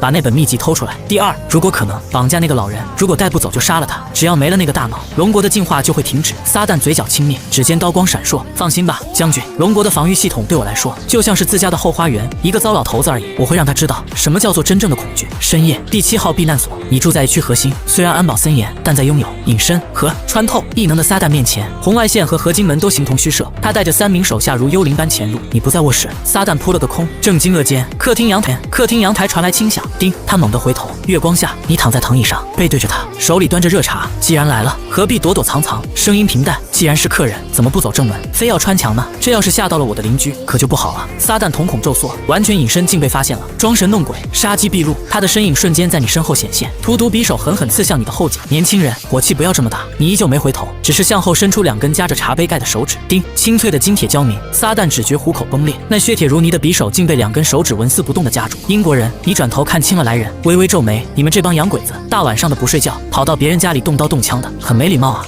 你到底是谁？撒旦惊恐万分。我是谁？你松开手指，笑了笑。我就是个退休的老头，在这儿养老的。随即眼神骤冷。不过我这人有个毛病，睡觉轻。最讨厌有人吵我睡觉，更讨厌有人想打我爸妈的主意。刚才感应到他的手下试图靠近父母房间，这出了你的逆鳞。fuck， 一起上，杀了他！撒旦怒吼虚化，3名埋伏的手下同时爆发火焰，冰霜与念力。花里胡哨，你端起茶杯，杯盖轻扣，定，空间法则降临，画面凝固。那3个狰狞的异能者连同漫天异能，僵硬的悬浮在半空。这是什么妖术？撒旦崩溃了，感觉像被封进琥珀的虫子。妖术！你抿了口茶，这是规矩。既然进了我的家门，那就得守我的规矩。我的规矩就是你缓缓起身，我不让你动，你就动不了。走到3人面前，你在每人脑门轻轻一弹，蹦蹦蹦，3人异能溃散，两眼一翻昏死过去。你没杀人，毕竟新地板弄脏了不好拖，怕老妈骂。走到绝望的撒旦面前，你从他怀里掏出那本第8套广播体操手抄本。你想怎么样？不想怎么样？你扬了扬册子，你们大老远跑过来，就是为了偷这个。既然你这么喜欢，翻开第1页，你指着那个歪扭小人，来，给我做个示范，做得好，我就不杀你。接下来的10分钟，堂堂 S 级特工在你的亲切指导下含泪做操，动作不标准，重来，腿抬高点。没吃饭吗？腰挺直。你是特工还是软脚虾？又过了片刻，行了，资质太差。你嫌弃的挥挥手，练了也是白练，浪费粮食。砰，一击手刀，世界清净。20分钟后，雷震带兵火急火燎赶来，进门却见你在看电视。阳台角落码着4个鼻青脸肿、嘴塞臭袜子的 S 级强者，苏神。这雷震认出了其中的幽灵撒旦来了。你指了指那堆人肉快递，这几个小偷大半夜跑来偷东西，我本来想直接扔下楼的，但想着这应该是那个什么英国送来的外交礼物，就给你留着了。对了，你把破册子扔给雷震，他们好像对这本广播体操很感兴趣。既然英国人这么好学，回头你复印个几万份给他们寄过去啊！雷震发愣，苏神，这不是机密吗？怎么能给他们？你嘴角勾起坏笑，这功法是我们龙国人体质专用的，需要配合特殊的经脉运行。那些洋鬼子要是照着练，轻则走火入魔，半身不遂，重则经脉尽断，异能全废，这就叫文化输出。雷震打了个冷战，随即竖起大拇指，表情也变得阴险。高，实在是高。苏神放心，我一定把这本秘籍不小心泄露给他们，带走吧。动静小点。你打了个哈欠，明天还要陪我妈去菜市场买菜呢，别耽误我睡觉。第2天，英国6角大楼，一份加密文件终于传回。报告将军，幽灵小队失联，但在失联前最后一刻，他们传回了一份极其珍贵的文件。是什么？史密斯激动起身，是终极神功的手抄本扫描件。屏幕上出现了那歪歪扭扭的第8套广播体操图解。史密斯如获至宝，双手颤抖，上帝保佑，终于拿到了。这就是龙国强大的秘密，传令下去，全军不立刻挑选最精锐的海豹突击队，马上开始修炼这套神功。我要在1个月内打造出属于我们英国的超级军团。大洋彼岸，你提着菜篮子跟在李翠兰身后讨价还价。阿 T， 你揉了揉鼻子，谁在念叨我？算了，不管了。妈，那个魔兽里挤肉来2斤，咱们晚上包包子吃。英国51区地下基地曾让英国引以为傲的1000名海豹突击队，此刻正倒在训练场上，身体扭曲，发出杀猪般的惨叫。啊，我的腰，我的脊椎断了！上帝啊，肚子里有火在烧！救命，我要炸了！腿，我的腿怎么弯到前面去了？指挥室内，史密斯捏碎了咖啡杯，脸色铁青。谁能告诉我这到底是怎么回事？不是说这是龙国的终极神功吗？不是说练了就能手撕坦克吗？为什么我们的人练了之后全变成了残废？大屏幕上正播放着第8套广播体操，动作简单，可龙国士兵练是金光护体，英国士兵练却是经脉寸断。一名医学博士满头大汗的跑进来，将军，我们找到原因了。是什么？是姿势不对，还是呼吸频率错了？不，都不是。博士咽了口唾沫。是构造不对。构造，是的。这套动作是的。这套动作看起来简单，但其实每一个发力点都对应着中医里所谓的穴位和经脉。龙国人自古以来讲究气沉丹田，他们的身体结构和基因记忆里似乎天生就适应这种能量的流动。博士指着 X 光片，苦着脸。而我们西方人的体质，我们的肌肉纤维更粗，但经脉，按照中医的说法，我们的经脉是堵塞的。当我们的士兵强行运转那股气的时候，就像是把法拉利的引擎装在了拖拉机上，还加满了航空燃油，结果只有一个爆缸。史密斯整个人都傻了。种族天赋，这特么练个操还要看种族天赋，那怎么办？难道我们就看着龙国人变强？也许。博士犹豫道，我们需要先让士兵们学习中医理论，打通任督二脉，甚至先学好龙国的文言文，理解什么是气，才能修炼法克。史密斯狠狠砸在控制台上，等大兵学会文言文，龙国人早就把深渊填平了。这是一个陷阱，一个彻头彻尾的陷阱。史密斯眼中闪烁着阴毒的光芒，既然偷学不成，那就别怪我心狠手辣了。启动天谴计划，既然我们得不到，那就毁了它。龙国第7号避难所。你穿着那身洗得发白的旧中山装，提着装有小白菜和变异猪肉的布袋，慢悠悠跟在母亲身后。哎呦，李大妈，金儿哥又带儿子出来买菜啊！张屠夫一见李翠兰，脸上的肥肉都在颤抖。这肉给您留着呢，最好的五花，还有这块骨头，送您回去熬汤。这怎么好意思呢？拿着，必须拿着。张屠夫偷瞄了你一眼，满是敬畏。您儿子可是咱们的大英雄顾问，要是没有他，咱们这菜市场早让耗子给端了。这点骨头算啥？在这个避难所，苏家出了个厉害顾问的消息早已传开，老百姓只知道自从你上任后，睡觉踏实了，这就是天大的恩情。你笑着接过骨头，对他点了点头，谢了，张师傅。仅一个点头，张屠夫便激动得满脸通红。妈，走吧，还得去买点酱。你轻声提醒，陪母亲穿行在熙攘的人群中，看着周围追逐打闹的孩子，比划招式的年轻人，下棋的老人。虽然身处地下，光线昏暗，但每个人的脸上都洋溢着久违的希望。这就是你守护的，平凡琐碎却充满了生命力。嗨嗨！突然喉咙一痒，心甜涌上舌尖，你借着整理围巾的动作，掏出手帕捂嘴，咳了一声。拿开时，手帕上是一滩触目惊心的暗金色血液，夹杂着内脏碎片般的晶体，越来越严重了。你将手帕收好，眼神微暗。地球法则压制太强，你现在的状态就像背着泰山走钢丝，如果找不到重塑肉身的至宝，恐怕撑不过3个月。恐怕撑不过3个月。儿子，怎么了？是不是着凉了？李翠兰紧张回头，没事，妈，就是嗓子有点干。你瞬间催动微弱灵力，让脸色红润。回去妈给你熬梨汤喝。好，就在准备离开时，嗡，一股来自星空深处的恐怖波动毫无征兆的降临，不是深渊，不是地球，而是来自遥远的太古星域。整个菜市场瞬间在你眼中变慢，你缓缓抬头，2道金色神芒穿透百米土层与大气层，直视亿万光年外的无尽星空。在那里，一双冷漠巨大的眼睛正跨越时空长河，俯视着这颗蔚蓝星球。找到了，太初，你果然没死，躲在这种蛮荒之地，像个老鼠一样苟延残喘。你的地区，你的稻谷无收下了。轰，这气息你太熟悉了，玄幻世界的死敌，曾被你一剑斩断手臂的苍天霸主，原来是这条老狗。你站在菜市场中央，嘴角勾起冰冷的弧度，战意冲天，隔着亿万星河也敢窥探本地。看来当年斩你一臂，你还没长记性。心念一动，虽然肉身腐朽，但地魂仍在。滚！你在识海中一声怒喝，争！灵魂之剑逆流而上，顺着神念瞬间跨越亿万光年，玄天道域，不死山禁区，黑色神山之巅，一尊石像表皮碎裂，满头红发的老者猛地睁眼，下一秒却张口喷出一道漆黑的至尊血。噗！他的眉心处浮现一道细微剑痕，差点将神魂劈为2半。太初，苍天霸主捂着眉心，咆哮震碎了周围星辰。怎么可能？你都老成那样了，隔着2个宇宙位面还能伤无？这就是曾经镇压了一个时代的大地吗？震惊过后，他眼中燃烧起更疯狂的贪婪。强弩之末，绝对是强弩之末。刚才那一击恐怕耗尽了他最后的本源，若是能吞了他的地血，炼了他的地骨，无就能活出第2世，甚至正道成仙，传无法止。声音传遍整个禁区，太初未死，坐标已定，开启跨界祭坛，哪怕献祭100个星域的生灵，也要给吴打通去往那个地球的通道。吴要亲自降临，摘他头颅。地球菜市场威压消失，一切恢复正常。儿子怎么不走了？看啥呢？李翠兰疑惑地看着你，你收回目光，眼底金芒隐去，变回那个温和的老人，只是脸色比刚才更白了几分。没事，妈，刚好像看见个熟人，认错了。你笑了笑，提了提菜篮，走吧，回家，我都饿了。你扶着母亲走向出口，步伐平稳，心中却已开始盘算。坐标暴露了，苍天老狗虽然神魂受创，但这只会让他更疯狂。至尊降临受法则排斥，跨界传送需要时间，短则3个月，长则半年间，短则3个月，长则半年，他们一定会来。3个月对于凡人很长，对于灭世危机却太短。届时降临的将是弹指遮天、踩爆星辰的黑暗至尊。地球现在的力量，连对方一口气都挡不住，必须加快速度了。你眼中闪过一丝狠厉，看来光吃这些魔物是不够的，得把那个深渊之门彻底打开，去深渊那边抄个家。或者，你脑海中突然闪过地球那些神话传说，昆仑、泰山、百慕大。就在这时，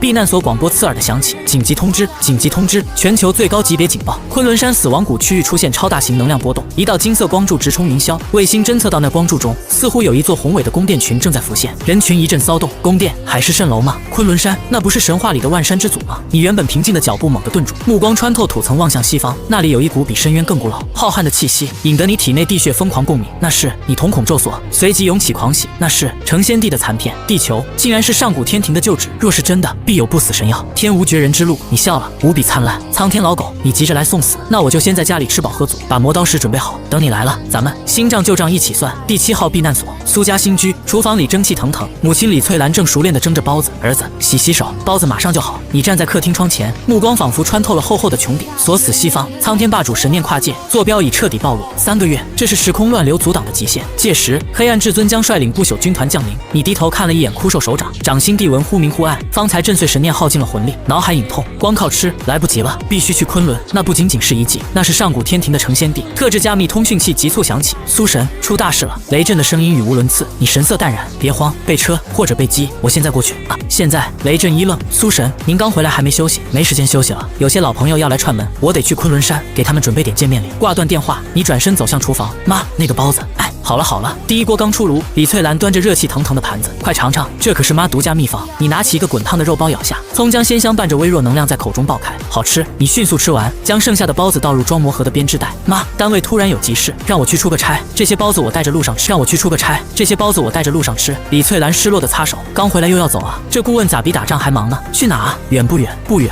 就在国内，去昆仑山那边转转。你笑着抱了抱母亲佝偻的肩膀，放心，这次很快，等我回来，咱们家就再也不用住地下室了。提起编织袋，另一手拽起青铜古关锁链，哗啦啦，金属摩擦声中，你走出家门。李翠兰看着你的背影，心里空落落的。老头子，你有没有觉得？他红着眼圈回头，咱儿子这次回来，虽然看着还是那个人，但总觉得像是变了个样，就像是那画里的神仙，虽然在眼前，却隔着108000里。苏国柱深吸一口烟，老婆子，别瞎想，不管他是神仙还是顾问，他都是咱们儿子，这就够了。1小时后，1米高空，鲲鹏2号急速疾驰，机舱内除了雷震和张德海，还坐着12名注射过基因液、体魄强悍的龙魂突击队队员。你坐在特制座椅上，慢慢啃着冷掉的肉包。大屏幕上，昆仑死亡谷裂开百里缝隙，金光喷涌，巍峨飓风缓缓升起，亭台楼阁，瑞兽奔腾，宛如仙境。苏神，张德海声音发颤。根据光谱分析，那里的能量指数是地狱之眼的10倍，而且这种能量非常温和，充满了生命力。如果说深渊是毁灭，那这里就是创生。你咽下最后一口包子皮，浑浊眼眸中闪过追忆，当然是创生。你淡淡开口，那里曾是万仙来朝之地，我曾经来过。噗，雷震一口水喷了出来，嗨可，苏神，您说啥？您来过？众人目瞪口呆，你并未解释，思绪飘回3万年前，那本残缺手札记载的古天庭辉煌，以及被称为昆仑祖星的地球，当初以为是传说，如今亲眼的见，那些老家伙们虽然走了，但好东西应该还留了不少。你眼中金光闪烁，至少那株半生的不死蟠桃树应该还在，若得一颗不死蟠桃，活出第20亿有可能。苏神到了，机长突然大吼，前方即将进入昆仑空域，等等，仪表盘失灵了，导航系统失效，警告，遭受强电磁干扰，引擎推力下降，窗外金光淹没苍穹，宏大威压如山岳般让人灵魂战栗。不行了，飞不过去。机长满头大汗，这股力量在排斥所有现代科技，再往前飞就要坠毁了。降落吧，你起身道，这是净空大阵，除非是大圣级别的强者，否则谁也别想从上面飞过去。大圣，雷震吞了口水，飞机迫降荒原，舱门一开，浓郁灵气扑面而来。龙魂队员震惊发现隐痛经脉瞬间舒缓，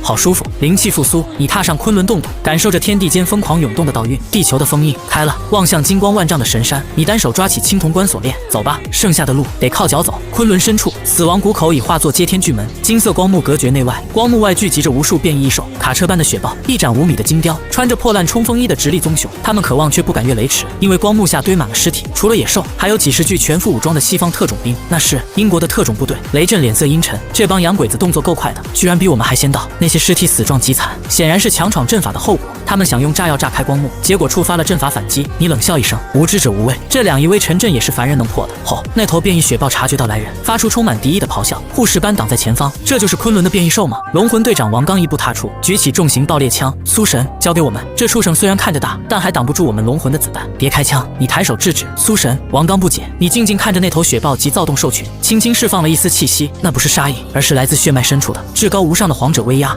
原本凶相毕露的变异雪豹，浑身的毛瞬间炸了起来，那双充满残忍和暴虐的树瞳，顷刻被无尽的恐惧取代。他死死盯着你，盯着那个看似瘦弱的老人。在所有人震惊的目光中，这头足以撕裂坦克的兽王扑通一声前腿发软，把头颅深埋进土里，发出像小猫一样讨好的呜咽。紧接着，哗啦啦，方圆10里之内，天上的金雕，地上的棕熊，草丛里的毒蛇，所有生灵朝着你的方向齐刷刷跪倒一片，万兽朝仓。这就是苏神的牌面吗？连畜生都知道谁才是真正的王。你没有理会这些异兽，径直走到那道流转着繁复符文的金色光幕前。苏神，小心，这阵法很厉害。张德海提醒道。你伸出手，缓缓贴向光幕，2亿微尘，生死幻灭。你轻声念叨着，此阵是为了忽悠天庭根基，没想到3万年后自己可以破此阵。你并未用蛮力，而是将掌心中的一缕地血轻轻按在光幕的一个节点上，开，光幕从中间裂开，化作一条金色的通天大道，直接铺展到你脚下，两侧更有虚幻金莲涌现，仙乐阵阵。走吧。你回头对早已石化的众人招了招手，带你们去看看。说完，你拖着那口青铜古关率先踏上金光大道。当跨过光幕，当跨过光幕的那一刻，荒凉戈壁瞬间变为一片琼楼玉宇，无数悬浮的仙山流淌着发光瀑布，连绵的宫殿群虽已残破，却仍显当年辉煌。空气中灵气浓郁，仅吸一口便觉通体舒泰。天啊，这里真的有仙人吗？这土里都有能量，神迹，这是真正的神迹啊！在这里生活，哪怕是一头猪，也能活成祥瑞。随行的龙魂队员更是感受深刻，体内狂躁的药剂力量在呼吸间变得温顺纯净。这路边的草，王刚蹲下身想要去摸路边一株散发荧光的小草，别动，你淡淡开口，那是龙血草，虽然只是杂草，但叶片锋利如刀，你那手要是伸过去，手指头就没了。王刚吓得缩回手，下一秒微风吹过，柔弱草叶轻轻划过岩石，滋，坚硬的花岗岩瞬间多出一道深达寸许的划痕。苏神，这里到底是什么地方？你停下脚步，抬头看向前方那座巍峨断山，目光仿佛穿透了岁月迷雾。这里叫瑶池，你轻声道。当年这里是用来开蟠桃盛会的，诸天神佛、万界至尊都以此地能有一席之地为荣。只可惜，你叹了口气，扫视四周，人去楼空，神话已死，如今剩下的不过是一片废墟罢了。说话间，众人来到那条直通山顶的9999级石阶前，走吧，上去看看。你抬脚迈上，但这石阶似乎带有奇异重力场，越往上压力越大。走到一半，张德海已面色惨白地瘫坐在地，唯有你依旧风轻云淡，手里托着那口108000斤的棺材，宛如无物。不行了，苏神，你们上去吧，我这把老骨头要把命交代在这儿了。你回头看了一眼，伸手在虚空轻轻一点，嗡，一道柔和金光没入张德海眉心。下一刻，原本虚脱的他猛地蹦了起来。我不累了，而且我感觉我现在能跑个马拉松。那是轻身咒。你转过身继续往上走，别浪费时间，好东西都在上面呢。半小时后，众人登上山顶，巨大的白玉广场中央有一个干涸的池子，旁边立着株焦黑枯树，顶端接着一颗拇指大小、缭绕紫霞的粉红果实，那是蟠桃。这绝对是传说中的蟠桃，半颗而已。你摇了摇头，眼中闪过一丝失望。本源流失太严重，这树已经死了。这颗果子是它最后回光返照凝聚出来的精华，连凡品都算不上。不过对现在的你来说，勉强够用。就在你走向枯树时，吼一声惊天龙吟从干涸池底传出，整个山顶剧烈震动，白玉地面龟裂。警戒，碎石飞溅，一条100米长的庞然大物冲。警戒，碎石飞溅，一条100米长的庞然大物冲天而起。它通体由黄褐色岩石组成，流淌着岩浆般的金色纹路，散发着古老气息。这是地龙。吼，凡人死。土龙张开巨口，恐怖重力波瞬间笼罩全场。扑通，12名龙魂队员被直接压趴在地，鲜血从七窍流出。这就是神话生物的力量吗？在这恐怖力场中，只有你依旧站得笔直，眉头微皱看着那条昆仑地脉之灵。灭处，苍老的声音轻轻响起。当年西王母养的那条真龙，见了我都得低头哈腰。你不过是一条沾了点龙气的泥鳅，也敢在我面前叫唤？你松开青铜棺锁链，咣当，棺材落地，你的身影随之消失，瞬间悬浮在土龙巨大的脑袋前。给我趴下！你抬起枯瘦的右手，看似轻飘飘的一巴掌拍在土龙脑门上，轰！那翻天印般的一击，将100米土龙硬生生从半空拍落，巨大的龙头砸进广场深坑，碎石乱飞。土龙被拍得眼冒金星，挣扎着想爬起，却发现那只看似渺小的人类脚掌正踩在他鼻子上，重若千钧。服不服？吼！啪！你反手一巴掌扇飞了他一颗牙。服不服？吼！啪！这一巴掌打裂了他眼眶上的岩石。服不服？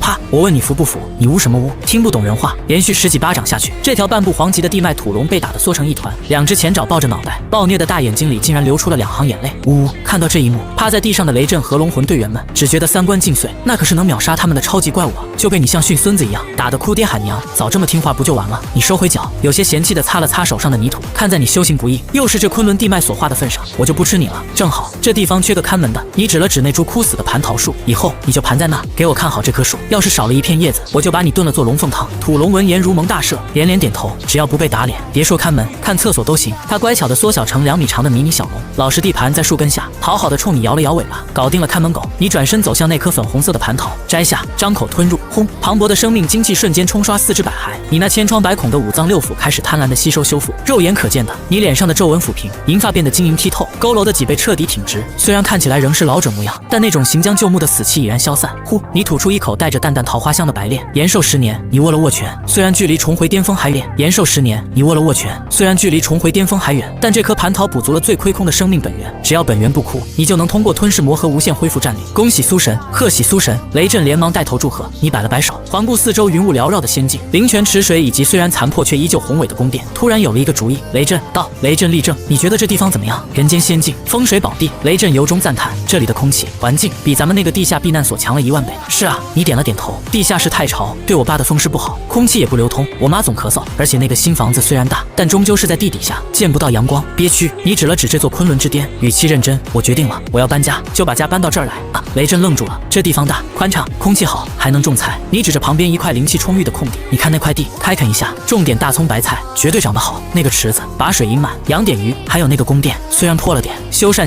给我爸妈住正好。这里有大阵保护，魔物进不来，还有这条小泥鳅看门，安全也有保障。这就是最完美的养老房啊！听着你的规划，所有人全部石化，把上古天庭改成父母的养老房，在瑶池种大葱，御花园养鱼，怎么有问题？你眉头一挑，没问题。雷震猛地回过神，大声吼道：“苏神说的对，这里就是给2老养老的最佳地点。我这就联系工程队，调最顶级的基建狂魔过来，修路、通水、通电、通网，保证在1个月不半个月内把这里改造成全地球最豪华的。”农家小院，你满意的点头，那就好。对了，记得把网线拉好点。我爸喜欢看新闻联播，我妈喜欢刷短视频。雷震是保证光纤入户，5G 全覆盖。树根下的土龙听得一脸懵逼。堂堂昆仑龙那要看守大葱白菜，但当你投去一道和善的目光时，他立刻把头埋进土里，尾巴摇得比狗还欢，活着不寒碜。在你的命令下，仅仅3个小时，轰隆隆的引擎声打破了高原宁静。快，动作都快点！1号区负责清理碎石，2号区负责铺设光缆。雷首长下了死命令，今晚之前必须让水电网全通，哪怕是拉专线，也要把信号接到山顶去。工头拿着对讲机嘶吼，全然不顾张德海那群科学家心疼符文被钻坏的哀嚎。工人们只有一个任务，把古迹改成适合老年人的豪华农家乐。与此同时，你悄然回到第7号避难所，客厅里行李堆成了山。儿子，这些旧衣服真不带了。母亲李翠兰行李堆成了山。儿子，这些旧衣服真不带了。母亲李翠兰拿着件补丁落补丁的棉袄，这还是你爸过60岁生日时候买的呢，还能穿。你无奈一笑，接过棉袄放进打包袋，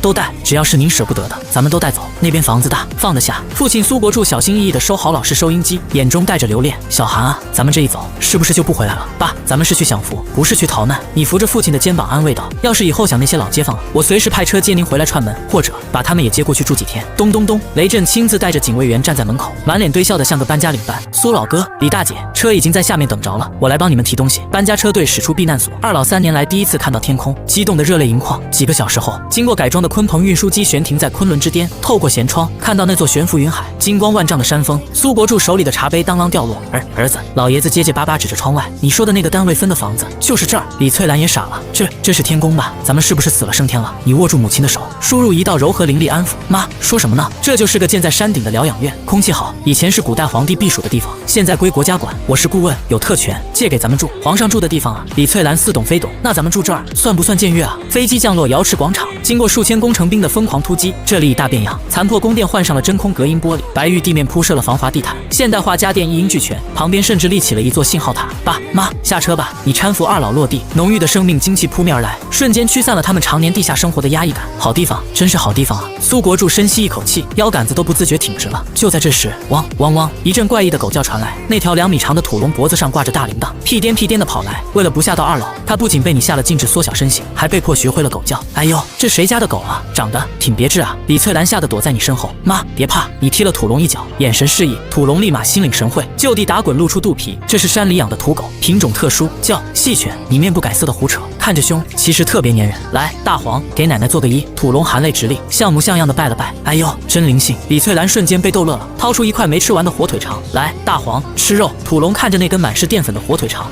来，大黄，吃肉。土龙看着那根满是淀粉的火腿肠，再看看你警告的眼神，含着热泪一口吞下，还得装出一副很好吃的样子。堂堂半部皇级神兽，如今竟沦落到这步田地。安顿好父母后，你来到了后山的御花园，这里原本是天庭栽种神药的地方，土壤呈5色，散发着宝光。虽然神药大都枯死，但这依然是全宇宙顶级的熙壤。此时，张德海教授正带着一群老专家，像看守金库一样守着这块地，眼神狂热。苏神，您来了，见到你。张德海激动的脸都在红，连忙迎上来。这块地太珍贵了，我们刚才检测了，这土壤里含有某种活性因子，如果用来培育药材，简直能起死人肉白骨。我们建议马上在这里建立最高级别的植物培育基地，种植最珍惜的药材。你看了一眼那块地，大约3亩左右，旁边还有个泉眼，确实是好的，不用那么麻烦。你摆了摆手，我妈闲不住，这块地留给她种菜。什么？张德海瞪大了眼睛，差点一口气没上来。种菜，在这5色熙壤上种大白菜。苏神，这简直是暴殄天物啊！一群老专家痛心疾首，仿佛看到了用传国玉玺砸核桃。我妈喜欢，那就是最大的价值。你语气平淡。这时，李翠兰提着编织袋走了过来，里面装着从避难所带回的菜籽和葱根。儿子，这地我看过了，肥力足，就是有点硬。李翠兰指着5色土有些发愁，而且这也没个烧火的地方啊！我和你爸想烧点热水泡脚，这到处都是石头，连根柴火都没有。你目光扫过四周，视线停在角落一株半枯萎的矮树上，剩下几片叶子上隐隐有大道纹路流转。雾道古茶树残根，虽然快死了，但树干蕴含稻火，是温养身体的极品。妈，那不是有柴火吗？你指了指那株雾道茶树，那棵枯树啊。李翠兰看了一眼，看着也没几根枝丫，不过凑合能烧一顿。别！张德海发出一声杀猪般的惨叫，直接扑过去抱住了那棵树。大姐手下留情啊，这可是古董，是文物啊，不能烧啊！李翠兰被吓了一跳。哎呦，这老同志怎么了？一棵枯树这么金贵？你笑了笑，走过去把张德海拉开。老张，眼光放长远点，这树已经死了，不烧也是烂在地里，而且用它烧出来的水给我爸泡脚，能治好他30年的老寒腿。说完，你手指轻轻一划，咔嚓，一根枯枝落下，你随手一弹，一缕地火点燃枯枝，一股奇异的清香瞬间弥漫。闻到这味道，张德海等人只觉脑海灵光一闪，许多科研难题竟有了思路。这就是传说中的悟道。张德海傻了，这烧的哪里是柴火的思路？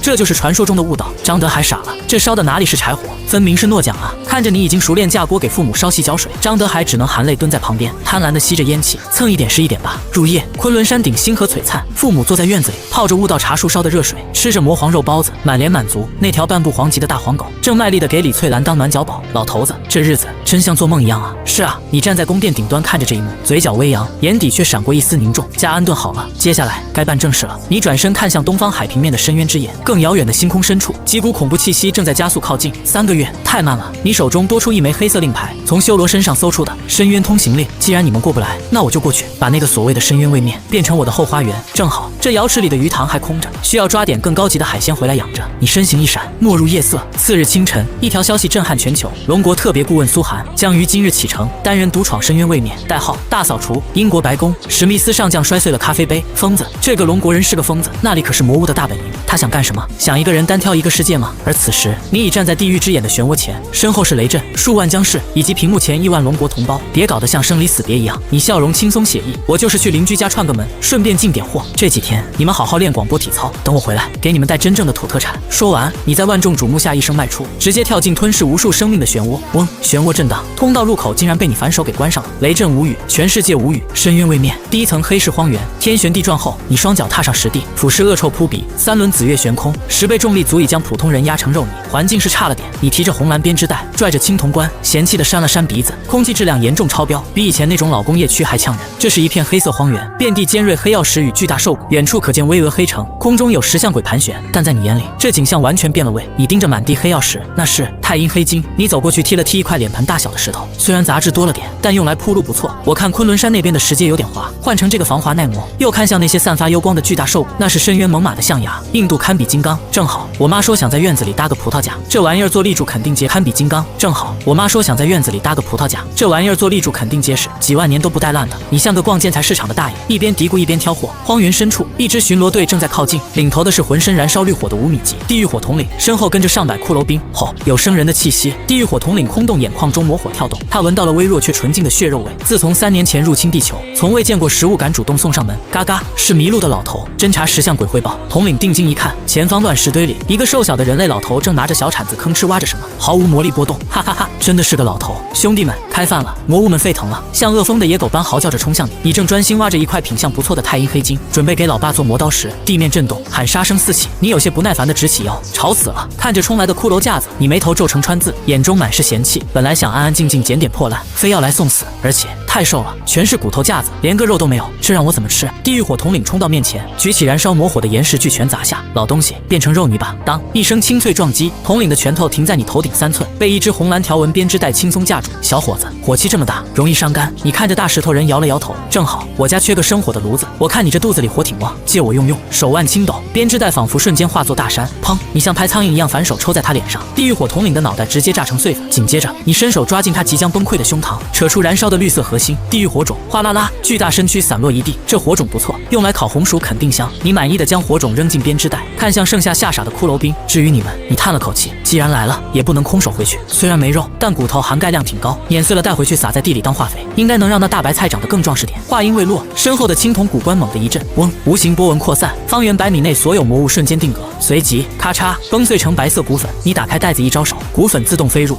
化肥有了，炉子有了，地砖也有了。你掂量了一下袋子，还不够满，得去那个大点的城里看看。你抬头看向远处那座巍峨黑城，那里有一股强大的气息正冲天而起。黑岩城，这是深渊第1层最大的城池，也是暴食君主别西卜的领地。城中央的宫殿内，一个体型如肉山般庞大的恶魔正坐在王座上大快朵。别西卜突然停下内，一个体型如肉山般庞大的恶魔正坐在王座上大快朵。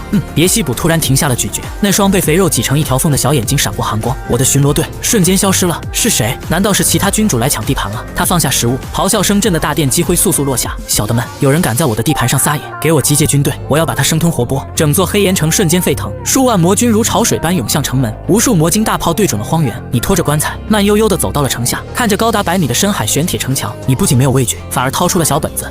这城墙不错。你一边看一边写写画画。通体由深海玄铁浇筑，这可是打造兵器的上好材料啊！虽然有点浪费，但要是拆下来带回去，给龙国的战士们一人打一把大刀，那是绰绰有余。目光转向城门巨大的铜环，赤铜精髓，这玩意儿导电性极好，带回去给雷震，让他把避难所所的电线全换了。最后，你看向那座铺满紫金琉璃的宫殿屋顶，眼睛瞬间直了。败家，太败家了！这么好的紫金琉璃，竟然用来当瓦片，这要是带回去，给我爸妈盖个阳光房，冬天晒太阳多舒服啊！你合上本子，深吸一口气，这哪里是魔窟，分明是等待拆迁的免费建材城。喂，上面的，你对着城墙挥了挥手，那个胖子在吗？我是来谈拆迁的，你们这房子违建了，挡着我看风景了。我给你们2个选择，你竖起2根手指，你们自己动手把这些好东西拆下来，打包好，给我送到门口，我留你们个全尸。第二，我自己动手拆，不过我这人手脚重，拆房子的时候容易伤到人，到时候要是把你们连人带房子一起拆了，可别怪我没提醒。城墙上爆发出一阵哄笑，别西卜气得浑身肥肉乱颤，找死！既然你想拆，那就先拆了你自己的骨头。魔晶炮开火，轰轰轰，数百道毁灭光柱齐刷刷轰向你，你连眼皮都没眨，轻轻拍了拍身边的青铜棺材，老伙计，有人请咱们看烟花呢，开饭了。嗡，棺盖微开，一股洪荒吞噬之力爆发，漫天光柱瞬间转弯，连响声都没发出就被吸进了棺材缝里。什么？别西卜惊得巨嘴大张，礼尚往来。你笑着拍拍棺材盖，重新抓起锁链。既然你们不想自己动手拆，那我就只能强拆了。轰！你一步踏出，如黑色炮弹冲向城墙，在空中抡起青铜巨棺。这一击名为力劈华山，给我开！砰！那号称永不陷落的黑岩城墙瞬间崩塌，数千魔军直接被震成血雾，烟尘散去。你扛着棺材站在废墟之上，提起编织袋，对着彻底傻掉的别西卜露出一口白牙。我看你那宫殿的房顶之上，提起编织袋，对着彻底傻掉的别西卜露出一口白牙。我看你那宫殿的房顶挺不错的，那个能麻烦你把它卸下来吗？我赶时间，还得回家做饭呢。吼！别西卜发出震耳欲聋的咆哮，极度的愤怒让他浑身分泌出腐蚀性酸液。人类，你竟敢毁了我的城墙！那是本王用了3000年时间，吞噬了数百万生灵的骨血才浇筑而成的艺术品。艺术品！你嫌弃的掏了掏耳朵，就这黑漆漆的，一点审美都没有。你指了指远处的屋顶，也就那个屋顶还勉强能看，所以我才说帮你拆了，免得以后拉低了这一片的房价。放肆！别西卜彻底暴走，猛地蹬地，庞大的身躯带着令人窒息的恶臭撞来，暴食奥义，吞天魔口。他的嘴巴诡异扩大，化作旋转的黑洞，连空间都要咬下一块。面对这吞噬山岳的一击，你皱起眉头，在鼻子前扇了扇，好大的口气！你是不是几千年没刷过牙了？虽然我这人也能吃，但我吃东西讲究个卫生，像你这种连垃圾都吃的家伙，也配叫暴食？话音未落，你动了，嫌棺材弄脏，你只是简单伸出一只脚，鬼魅般闪到他鼻子上空，一脚踏下，给我闭嘴！踏天七步，砰！别西卜的上颚被硬生生踩下，满口尖牙碎了一半，像个皮球般轰隆隆滚出几百米。你悬浮半空，拍了拍裤脚灰尘，早就跟你说了，别乱吃东西，牙口不好就别硬撑。废墟中，别西卜挣扎爬起，满嘴鲜血，双眼变得猩红疯狂，他的肥肉快速硬化收缩，化作黑铁般的铠甲，气息暴涨10倍，暴食魔皇战斗形态。人类，你彻底激怒了本王。他手中多出一把缠绕冤魂的巨大剔骨刀，既然嘴巴吃不了你，那我就把你剁成肉酱，拿勺子喝。嗖，他瞬移般出现在你身后，剔骨刀带着撕裂空间的魔光斩向你后颈。太慢了，你悠悠开口，头也没回，反手伸出2根手指，叮，足以劈开山岳的魔刀，被你稳稳夹住。什么？别西卜瞳孔骤缩，力量不错，可惜技巧太糙。你摇了摇头，这刀法连我家楼下那个杀猪的张屠夫都不如，他至少还知道顺着纹理切，你这纯粹就是瞎砍。指尖发力，崩，极品魔气直接崩断，你随手一甩，还给你。咻，断刀化作流光，瞬间贯穿别西卜胸膛，将他死死钉在宫殿墙壁上。一招，深渊7君主之一，暴食君主，完败。你慢悠悠地从空中降落下来，你没有急着去杀别西卜，而是先走到了那座宫殿前，抬头看着那个让你心心念念的屋顶，近看更漂亮。你伸出手摸了摸那紫金色的琉璃瓦，温润如玉，冬暖夏凉，这材质绝对是打造阳光房的极品。摸了摸那紫金色的琉璃瓦，温润如玉，冬暖夏凉，这材质绝对是打造阳光房的极品。你满意地点了点头，然后从怀里掏出了一把被注入了地气、硬度堪比神器的撬棍。那个谁，胖子！你一边比划着从哪下手，一边头也不回地对钉在墙上的别西卜说道：“别叫唤了，吵着我干活。我现在要拆房子了，你最好老实点。要是掉下来一块砖砸到我，我就从你身上割10斤肉下来赔偿。”别西卜，他看着你真的爬上梯子，小心翼翼地开始撬瓦片。起，动作娴熟，一块完整的紫金琉璃瓦被撬了下来。你拿在手里吹了吹灰，用软布擦拭干净，整整齐齐地码放在编织袋里。1块、2块、3块，你一边撬一边数，嘴里哼着小曲儿，完全无视了旁边还有一个挂在墙上流血的魔皇。别西卜都要疯了，象征权力的王宫居然被人当成了建材市场，是可杀不可辱。别西卜眼中闪过一丝决绝，既然在劫难逃，那就一起死吧。他体内的魔核剧烈震动，狂暴的毁灭能量开始汇聚，他要自爆，拉着你同归于尽。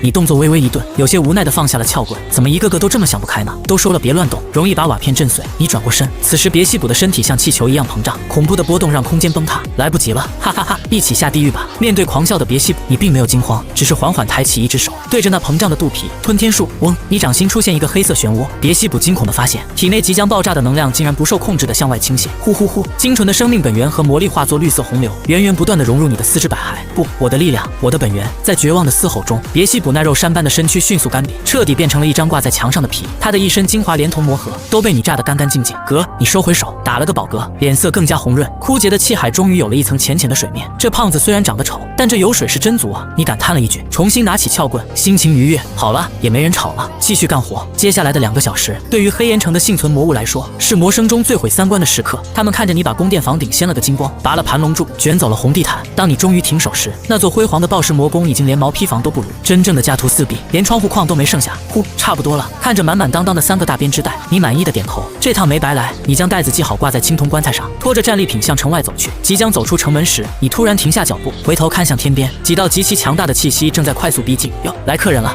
你眯起眼睛，眼中绿光再次亮起。刚才光顾着拆房子，都没怎么吃饱。既然来了，你放下袋子，活动了一下手腕，那就别走了。正好我那新家的院子里还缺几个看门的石狮子和镇宅的神兽，我看你们长得都挺别致的。轰隆隆，大地剧烈震颤，滚滚岩浆如海啸般涌来。浪潮顶端站立着高达100米的暴怒君主萨麦尔，浑身流淌岩浆，头顶魔火，天空乌云撕裂。一展300米的贪婪君主马门，裹挟雷霆与金碧雨降临，浑身覆盖镶嵌宝石的黄金鳞片，2大魔皇旗帜。然而当他们看清眼前的景象时，都在半空中愣住了。太惨了，黑岩城变成了平地，连地基都被刨了，废墟墙上还挂着别西卜的皮。咕嘟，萨麦尔咽了一口唾沫，心凉了半截。是谁干的？马门警惕问道。当然是那个正在捡垃圾的老头。萨麦尔指向废墟中央，你正背对着他们，蹲在瓦砾中捡起一颗夜明珠。哎呦，差点漏了这个。你吹了吹灰，一脸心疼。这可是深海夜明珠，带回去给妈镶在床头当夜灯，省电又护眼。把珠子塞进快撑破的编织袋，你慢悠悠起身，拍拍手，转过身看着那一龙一巨人，没有丝毫恐惧。哟，来客人了！你笑了，上下打量着浑身冒火的熔岩巨人，这火挺旺啊！你抹撒着下巴自言自语。昆仑山顶到了晚上还是挺冷的，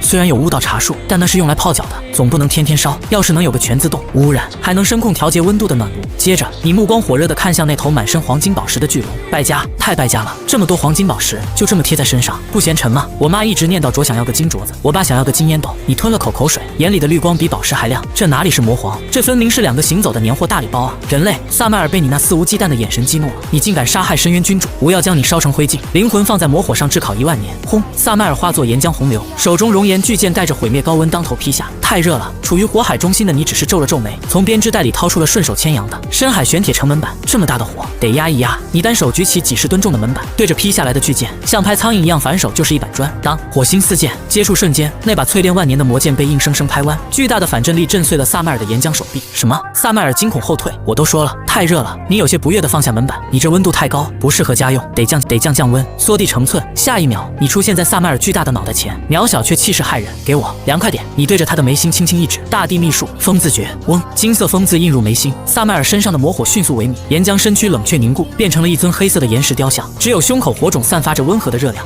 这样就好多了。你满意的拍了拍他的大脸，恒温50度，不烫手，还能烘干衣服，正好放在瑶池边上，给老爸老妈当个大号暖宝宝。萨麦尔意识还在，身体却被封印。堂堂暴怒君主居然被抓去当暖宝宝，搞定一个。你转头看向空中的黄金巨龙，贪婪君主马门已经吓傻了，那个暴脾气的傻大个瞬间变成了石头。好，马门双翼猛扇，转身就往云层里钻。来都来了，急着走什么？你的声音悠悠传来，我看你这一身金光灿灿的，挺喜庆。正好我家院子缺个看门的镇宅神兽，我看你就挺合适。你没有去追，只是弯腰捡起一根别西卜用来捆绑食物的链子，随手一抛，去嗖，那锁链化作黑色游龙，瞬间穿透虚空，追上了逃出1000米之外的马门。咔嚓，锁链精准地扣住了马门的脖子。给我下来！你站在地面，单手抓着锁链另一头，猛地往下一拽。吼！马门只觉得脖子上一紧，庞大的身躯像断了线的风筝，头朝下栽了下来。轰隆！黄金巨龙砸在地上，珍贵的宝石和金鳞摔得掉了一地。我的钱，我的宝贝！马门顾不上疼痛，看着掉落的财宝发出心碎的哀嚎。然而还没等他爬起来，一只穿着布鞋的脚已经踩在了他高贵的龙头上。别叫唤！你低头看着他，就像在看一只不听话的流浪狗。从今天起，你叫金宝，你的任务就是蹲在昆仑山门口，给我看家护院。表现好了，赏你根骨头吃；表现不好，你指了指旁边已经变成石像的萨麦尔，我就把你融了，给他当燃料。马门，他看看你那双毫无感情的眼睛，再看看旁边悲催的同伴。身为最识时务的贪婪君主，他果断做出了选择。汪！马门迅速缩小身躯，变成一条2米长的黄金蜥蜴，甚至伸出舌头舔了舔你的鞋底。只要能活着，别说当狗，当虫子都行。你看着战利品，满意地点了点头。差不多了，3个大袋子装满了，还带了2个活物，这趟挺值。你走到变成石像的萨麦尔面前，单手抓起他的脚踝，起100米高的石像在你手里轻如鸿毛。就这样，你一手拖着石像巨人，一手拽着青铜棺材，身后跟着一条屁颠的黄金蜥蜴，浩浩荡荡走向深渊入口。沿途无数魔物躲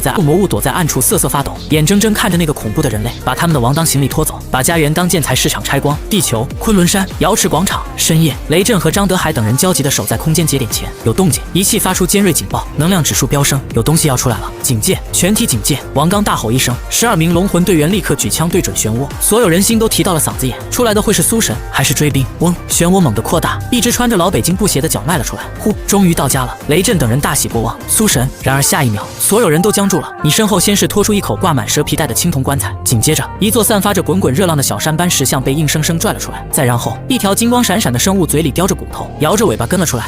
这，张德海推了推眼镜，苏神，您这是？你把东西往地上一扔，发出一声巨响，随后擦了擦手，笑着指向地上的东西，没什么，我看这深渊里的东西挺实惠，就多买了2件。你指了指巨大的石像，这个是给我爸找的智能暖气片，放院子里冬天不冷。又指了指黄金蜥蜴，这个是招财进宝兽，你看它这一身金子，喜庆吧？给我妈当宠物养。最后你拍了拍鼓鼓囊囊的编织袋，这里面是一些装修材料，还有那个鲍氏君主的肉干。雷震，叫炊事班过来，今晚加餐，咱们吃魔皇全席。这一夜，昆仑山上灯火通明，瑶池边，苏伯柱老两口围着那散发恒温热量的黑色石像，一脸稀奇。哎呦，这大石头真什么？不用插电就这么热乎。苏伯柱把老韩腿贴在石像腿上，舒服的直哼哼。李翠兰则抱着缩小版的黄金蜥蜴，爱不释手的摸着宝石鳞片。这小家伙真巨，还是纯金的，以后就叫你金宝吧。马门流着屈辱的泪水，乖巧的蹭了蹭李翠兰的手心。不远处，原本负责看门的土龙眼中充满了危机感。汪，不好，有竞争对手了！他赶紧叼起一块骨头，跑过去给苏伯柱捶腿。你坐在宫殿屋顶，喝着从深渊顺回来的魔神酿，看着这温馨而荒诞的一幕，笑了。这才像个家嘛！你仰头灌了一口酒，目光投向遥远的星空深处。苍天老狗，我的家已经安顿好了，暖炉有了，看门狗也有了，现在就差你这颗脑袋来当夜壶了。次日清晨，大黄，别抢，那是金宝的骨头。李翠兰拿着扫帚训斥试图抢夺早餐的土龙。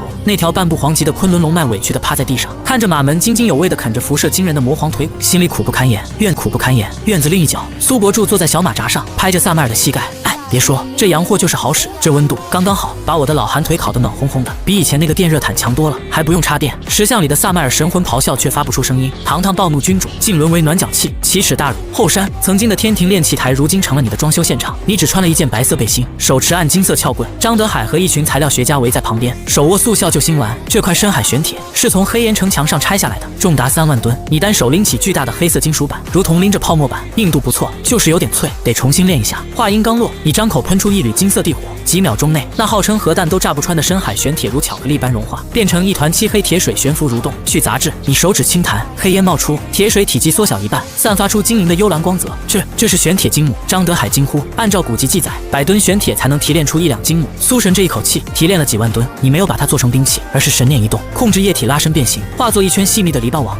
不错，用这个围在菜园子边上，既防虫又防盗，哪怕是核弹炸过来，也伤不到我妈种的大白菜。噗！一名老专家直接喷出一口老血，拿玄铁精母做篱笆，这连外星舰队都能防住吧？但这还没完，你又拿出了鲍氏君主宫殿拆下来的深海沉香木，这几根棍子你摸了摸下巴，用来搭个葡萄架挺合适。还有这些紫金琉璃瓦，你看像那堆闪闪发光的瓦片，正好给边上的鸡窝盖个顶。我妈说想养几只土鸡，这瓦片透光性好，鸡晒了太阳容易下蛋。别，苏神，求您了！张德海终于忍不住扑通跪地，抱住你的大腿痛哭流涕。您拿玄铁做篱笆我也就忍了，但您不能拿紫金琉璃盖鸡窝啊，这可是传说中的仙金啊，每一片都蕴含着大道法则，用来盖鸡窝，那些鸡受得了吗？你低头看着这个伤心欲绝的小老头，无奈地笑了笑，扶起他，语气变得深沉。老张啊，你不懂，对于我来说，无论是仙金还是凡铁，只要能用，就是好材料。你的目光看向不远处正在给蜥蜴喂食的父母，眼中闪过一丝柔情。而且我爸妈是凡人，他们的身体承受不住太强的阵法和灵力，我只能用这些外物给他们打造一个绝对安全的堡垒。这个篱笆，这个葡萄架，还有那个鸡窝。你的声音虽轻，却透着撼动天地的坚定，他们组合在一起，就是一个9天10地玄武大阵。只要这个玄武大阵，只要这个阵在，哪怕是至尊亲临，也别想动这里的一草一木，更别想动我的父母。听到这话，张德海愣住了，他看着那些看似随意摆放，实则暗合天道的篱笆和架子，突然感到一种前所未有的震撼。这哪里是装修，这分明是在炼制一件举世无双的地兵。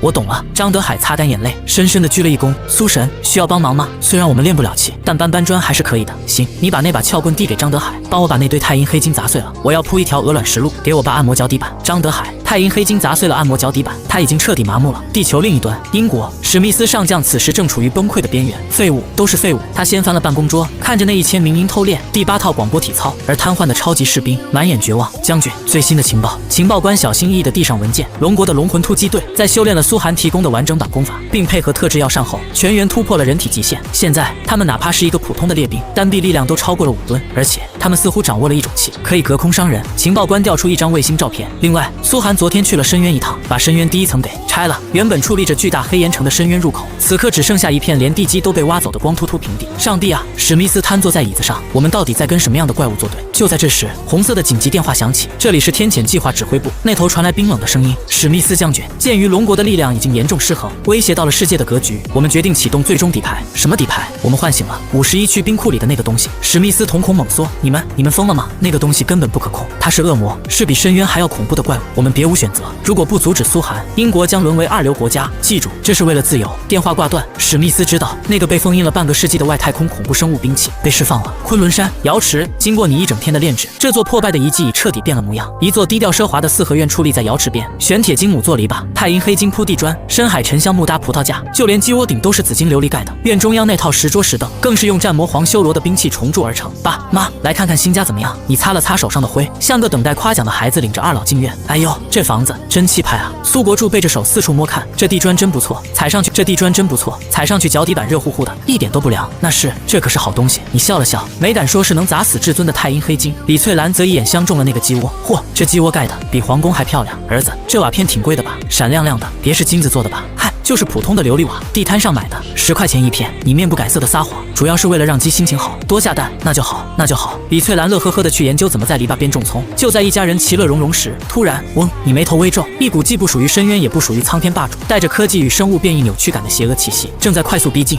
这地球上居然还藏着这种脏东西。你抬头看向西方，雷震此时拿着卫星电话，脸色惨白的跑来。苏神，出事了！英国那边发射了一个东西，不是核弹，是一个生物舱，它的目标直指昆仑山。你嘴角勾起一抹冷笑，看来上次教训的还不够，既然他们想玩，那就陪他们玩玩。你转身对着打盹的土龙和黄金蜥蜴吹了声口哨，大黄、金宝来活了，有人给咱们送新玩具来了。汪吼，两头魔兽瞬间跃起，他们感受到了你眼中的杀意。安抚好父母进屋休息后，你背负双手站在太阴黑金铺成的院子里，静静等待，希望这次送来的东西能耐打一点，毕竟我这新铺的地砖还需要点血来开光。一道惨白的流光无声无息地划破大气层，那是一个表面流淌着暗红纹路的菱形金属生物舱。雷震死死盯着屏幕，目标锁定，距离撞击还有30秒，能量反应极其诡异，它在吸收周围的电磁波，我们的雷达正在失效。他对着山顶大吼：苏神，那东西下来了！根据英国的情报，代号0号标本，是他们在51区冰封了半个世纪的外星生物兵器，极度危险。你看着那道急速坠落的白光，神色淡然。外星生物兵器也就是个炼尸宗玩剩下的傀儡术罢了，还做得这么粗糙。轰！白光砸在距离小院500米外的广场边缘，腥臭味瞬间弥漫。菱形生物舱打开，一只长满黑色钢毛、头部是旋转涡轮口气的半机械怪物爬了出来，左臂是高速旋转的生物电锯，右臂是粗大的炮管。0号标本，生化屠夫。吼！伴随着非人的咆哮，无形的精神冲击波扩散，龙魂队员们大脑刺痛，甚至有人鼻孔流血。好强的精神污染！王刚大惊，连忙运转呼吸法抵抗。你却嫌弃地挥了挥手，像驱赶苍蝇，真丑，而且太臭了。看着那个流着绿色口水的怪物，你眉头紧锁。这要是让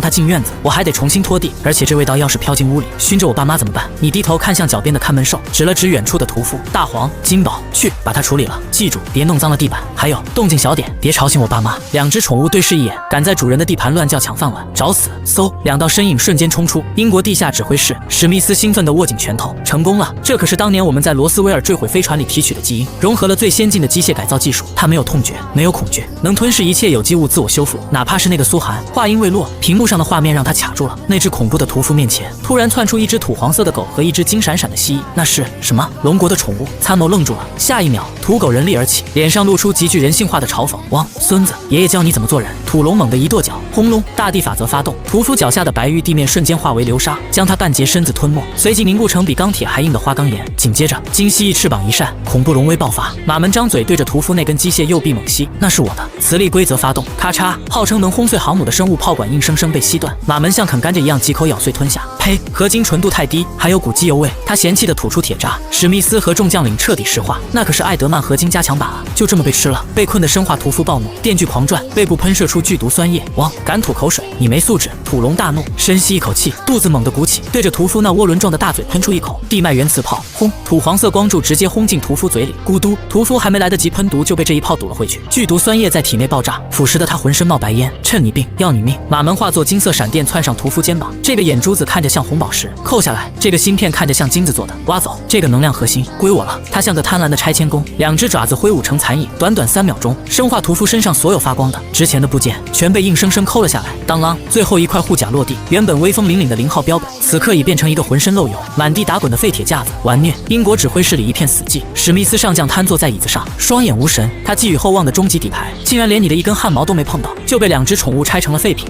这是幻觉吧？龙国的狗废品，这是幻觉吧？龙国的狗都这么能打吗？昆仑山瑶池广场，这一幕彻底刷新了王刚的世界观。他原以为这只是2只灵性变异兽，没想到却是披着兽皮的恶魔。干得不错！你慢悠悠地走了过去，2只魔兽立刻停止争抢，乖巧地跑来蹭着你的裤腿邀功。马门讨好的递上一块发光晶体，反物质能量电池，残缺哟。这英国人手里还有点好东西。你有些意外，这电池能量密度极高，正好。你看着这块蓝悠悠的晶体，满意地点了点头。家里那个卫生间的灯有点暗，把这玩意儿挂上去当灯泡，应该挺亮堂，还能杀菌。雷震，反物质电池当厕所灯泡。你收起晶体，看向地上那滩还在蠕动试图自愈的残骸，生命力倒是挺顽强。你眯了眯眼，这种东西留着是个祸害，埋了又怕污染环境。目光流转，你锁定了院角耐口用玄铁精母炼制的化粪池，有了。你指了指那堆烂肉，对土龙说道：“大黄，把这玩意儿拖过去，扔进那个池子里。这东西能量高，发酵一下，可是上好的沼气原料，以后家里烧饭取暖就靠它了。”土龙兴奋点头，叼起残骸一路小跑扔进化粪池，还贴心的盖上了盖子。行了，都散了吧，以后这种级别的垃圾就别大惊小怪的。你示意雷震等人去休息。就在这时，正房的门开了。吃呀，儿子，大半夜的不睡觉，你在院子里干啥呢？穿着睡衣的李翠兰揉着眼睛走出来。刚才我好像听见外面轰隆隆的，是不是打雷了？听到母亲的声音，你身上的冷冽瞬间化作温和的笑容，快步上前扶住她。是啊，妈，山顶上天气多变，刚才打了2个旱雷，有点响，我出来看看有没有东西被风刮跑，顺便让大黄把院子收拾一下。打雷啊！李翠兰见院子干净祥和，大黄在睡觉，金蜥蜴在捉蚊子，便放下心来。那就好，这山顶上风大，你快进屋，别着凉了。哎，这就进。你笑着应道，回头看了一眼化粪池的方向，眼中闪过一丝不易察觉的寒芒。这一次送来了沼气原料，下一次若再敢打扰母亲睡觉，你就亲自去把白宫拆了给大黄搭狗窝。翌日清晨，第一缕阳光照在化粪池上，排气管冒出一股极旺的蓝色火苗。哎呦，老头子你快看！李翠兰惊喜地喊道，今儿这火咋这么旺呢？而且还是蓝火苗，比天然气都好使，是吗？苏国柱凑过来一看，还真是，这火烧水真快。儿子，这沼气池见得绝了。你坐在桌边喝粥，深藏功与名，反物质发酵的火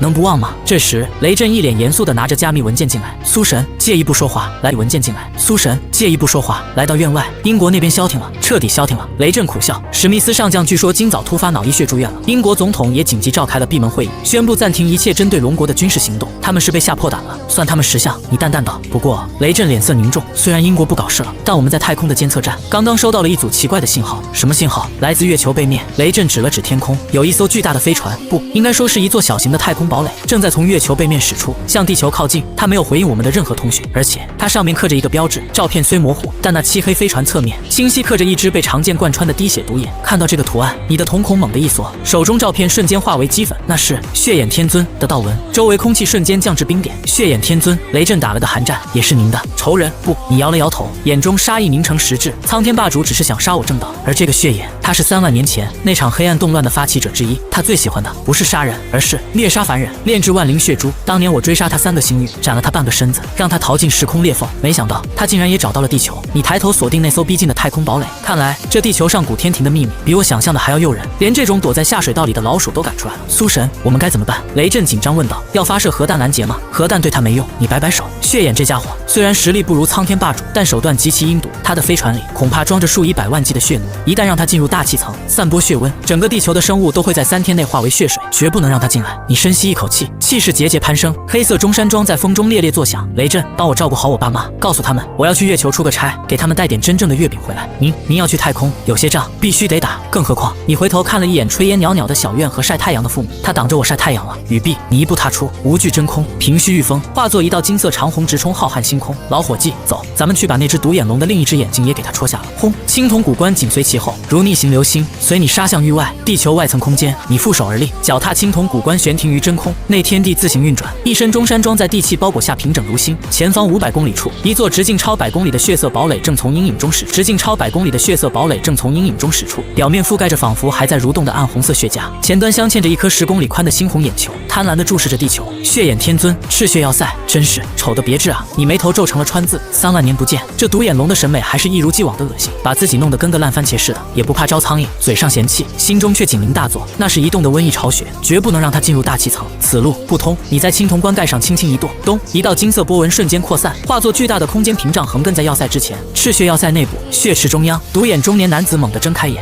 要塞停下了，怎么回事？动力系统出故障了吗？下方血奴将领战战兢兢地汇报：天尊大人，前方遭遇不明能量阻拦，而且我们的探测器捕捉到了一个生命体。生命体？血眼天尊冷笑：那种废弃之地，能有什么生命体挡得住本尊的作假？难道是那些人类发射的废铁玩具？不是，是一个人。血眼天尊一挥手，血池映照出外面的景象。浩瀚太空中，一个渺小如尘埃的老头正踩着一口破棺材，双手插兜挡在前方。看清那口青铜棺材及上面的大道纹路时，血眼天尊愣住了。血眼天尊那只独眼瞬间瞪圆，一股源自灵魂深处的恐惧让他浑身血气机遇逆流。那是太初同母棺，那个老头是太初见地，不可能，绝对不可能。他猛地起身，带起一片腥风血雨。3万年了，他早就该化道了，怎么可能还活着？而且他怎么会在这颗蛮荒祖星上？昔日恐惧刻入骨髓，但他很快死盯着画面中的你。不对，他的气血干枯了，他的地躯皲裂了，他身上没有那股镇压万古的无敌气势了，只有暮年的死气。哈哈哈哈！狂笑声爆发，贪婪瞬间战胜了恐惧。原来是个快死的老东西。太初啊太初，你也有今天。若是你全盛时期，本尊二话不说掉头就跑，但现在你就是个风烛残年的废物，这简直是天赐良机。只要吞了你的地魂，炼了你的地尸，本尊不仅能伤势尽复，还能得到成仙的秘密。他大手一挥，狞笑道：传令下去，主炮充能，给本尊轰碎他。轰！猩红巨眼收缩，灭世血光撕裂黑暗宇宙，所过之处空间崩碎。你负手立于青铜古棺之上，纹丝未动。血眼，3万年了，你还是这么长进都没有，只会玩这些污秽的小把戏。你轻叹一声，抬手在虚空轻轻一划，断，言出法随。那道灭世血光在接触断层的瞬间，直接被吞噬进。灭世血光在接触断层的瞬间，直接被吞噬进异次元空间。赤血要塞内，血眼天尊满脸不可置信。什么？徒手划破虚空，引流放逐？他的肉身明明已经衰败到了极致，怎么还能动用如此高深的空间法则？他不信你能一直挥霍力量，眼中闪过狠厉。我不信你能一直挡下去。既然法则压不住你，那就用命来堆，用无尽的血肉耗死你这个老东西。血神子大军出击，蜂巢孔洞大开，伴随着令人头皮发麻的嘶吼，无数被包皮炼制的 S 级怪物血神子如蝗虫过境，10万、100万、1000万，血色浪潮铺天盖地，向着渺小的你淹没而来。地球避难所内，绝望蔓延，太多了，这根本数不清啊！苏神只有一个人，他只有一个人啊！这哪里是战斗，这分明是用人命去填。星空中，你看着涌来的血潮，嗅着那令人作呕的腥风，眼中却只有惋惜。这么多血气，若是用来浇灌魔药，倒是可惜了。你摇了摇头，不过用来给我妈那块菜地施肥，倒是绰绰有余。正好，昆仑山的土虽然好，但毕竟荒废太久，缺了点血腥气的滋养。你弯腰拍了拍脚下的青铜古棺，老伙计，开饭了。嗡，棺盖划开，霸道的吸力爆发，大地秘术，吞天造化诀。你双手结印，黑色漩涡在星空成型，冲在最前的数十万血神子瞬间崩解，化作纯粹的血色精气被吸入棺中。什么？要塞之上，血眼天尊心在滴血，拿我的血神子大军炼药。太初，你欺人太甚，给我爆！既然要吸，那就炸死你！剩下的数百万血神子同时自爆，星空仿佛升起了一轮血色太阳，恐怖的冲击波席卷而来。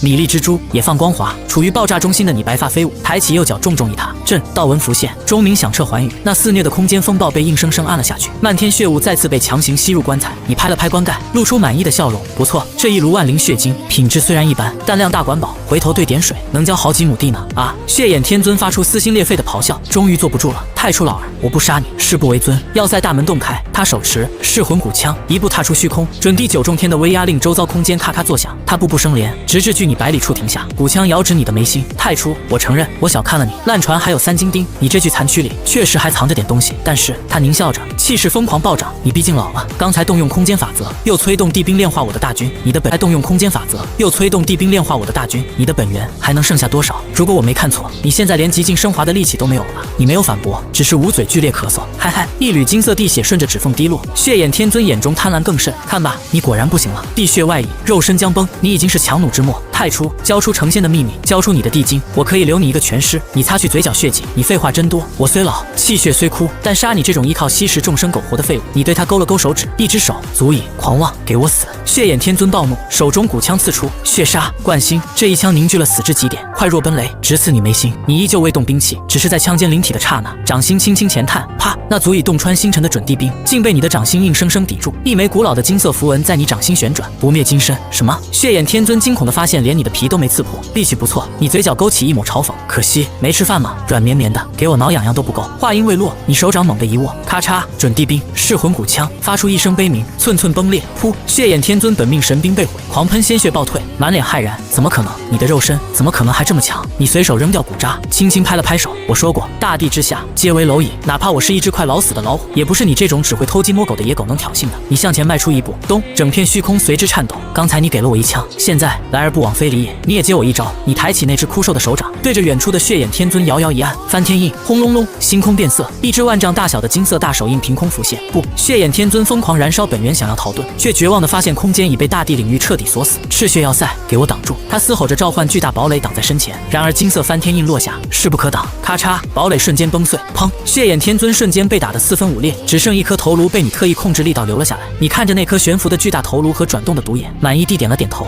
头还在就行。刚才我就觉得我家大门上缺个监控摄像头，我看你这只眼睛挺合适的。你一招手，那颗准地头颅不受控制地飞到手中，里面的神魂发出凄厉求饶，太初大帝饶命，饶命啊！我愿为奴，我愿做您的一条狗，别杀我。做狗？你摇了摇头，提着那一头红发像是提着个西瓜。我家已经有2条狗头，提着那一头红发像是提着个西瓜。我家已经有2条狗了，不缺你这一条。你还是老老实实当个门铃吧，毕竟像你这么丑还这么亮的眼睛，这年头不好找了。流星划破地球夜空，你提着被封印缩小的头颅坠向昆仑，那只独眼还在惊恐转动，试图寻找机会，却被你指尖轻弹了一下。蹦，老实点！你眉头微皱，再乱动，我就把你扔进下面的化粪池里抛着。血眼天尊瞬间老实了，堂堂准帝，宁死也绝不愿在粪坑里度过余生。昆仑山瑶池小院，院内2条看门兽正百无聊赖，突然感受到熟悉气息，瞬间炸毛，摇着尾巴恭敬匍匐。轰！青铜古棺落在院中央，你走下来，理了理白发。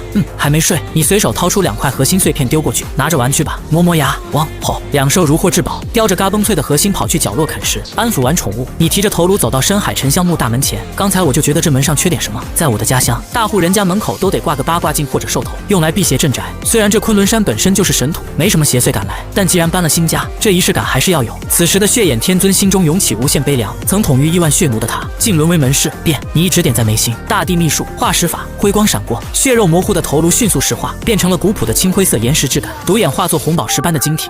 这样看起来顺眼多了。你点头道，不然挂个血淋淋的脑袋在门口，明天早上肯定得把我妈吓出高血压。抬手一挥，几颗深海玄铁钉将其牢牢钉在门楣中央。以后你就负责看门，你的神魂链接着这院子的大阵，如果有心怀不轨的人靠近，你就把眼睛亮起来，发个警报。如果是熟人，比如雷震他们，你就把眼睛闭上。听懂了吗？石像独眼极其人性化的眨了眨，你拍去手上灰尘，欣赏着杰作。不错，这就是传说中的天眼监控，还是360度无死角，带灵魂威压的那种。而且这只独眼到了晚上还能当门灯用，红彤彤的。喜庆，你并未进屋，而是转身走到青铜古棺旁，里面装着那炉万灵血晶，磅礴的生命能量让棺盖都在震颤。这么好的肥料不能浪费了。你看向李翠兰开垦的菜园，因为高原土质和气候，菜苗显得蔫头耷脑。妈明天要是看到菜没火，肯定得心疼。你掀开棺脚，轻喝一声，起，血晶化作红线飞出，被你打散成漫天红雾，洒入菜园。滋滋滋，五色息壤被激活，枯黄的小葱疯狂生长，化作引线龙威的龙鳞青玉草。巴掌大的小葱疯狂生长，化作引线龙威的龙鳞青玉草。巴掌大的小白菜长成脸盆大小的白玉翡翠莲，几颗西红柿更是变成了道纹天成的赤焰珠果。短短10分钟，普通菜地变成了神药园。呼，你收回手，盖上棺材，剩下的先存着，留着以后慢慢浇。看着妖气冲天的蔬菜，你满意的点头。这下妈应该高兴了。不过你摸了摸下巴，这些菜长得是不是有点太快了？明天得想个理由解释一下，就说是昆仑山紫外线强，光合作用好。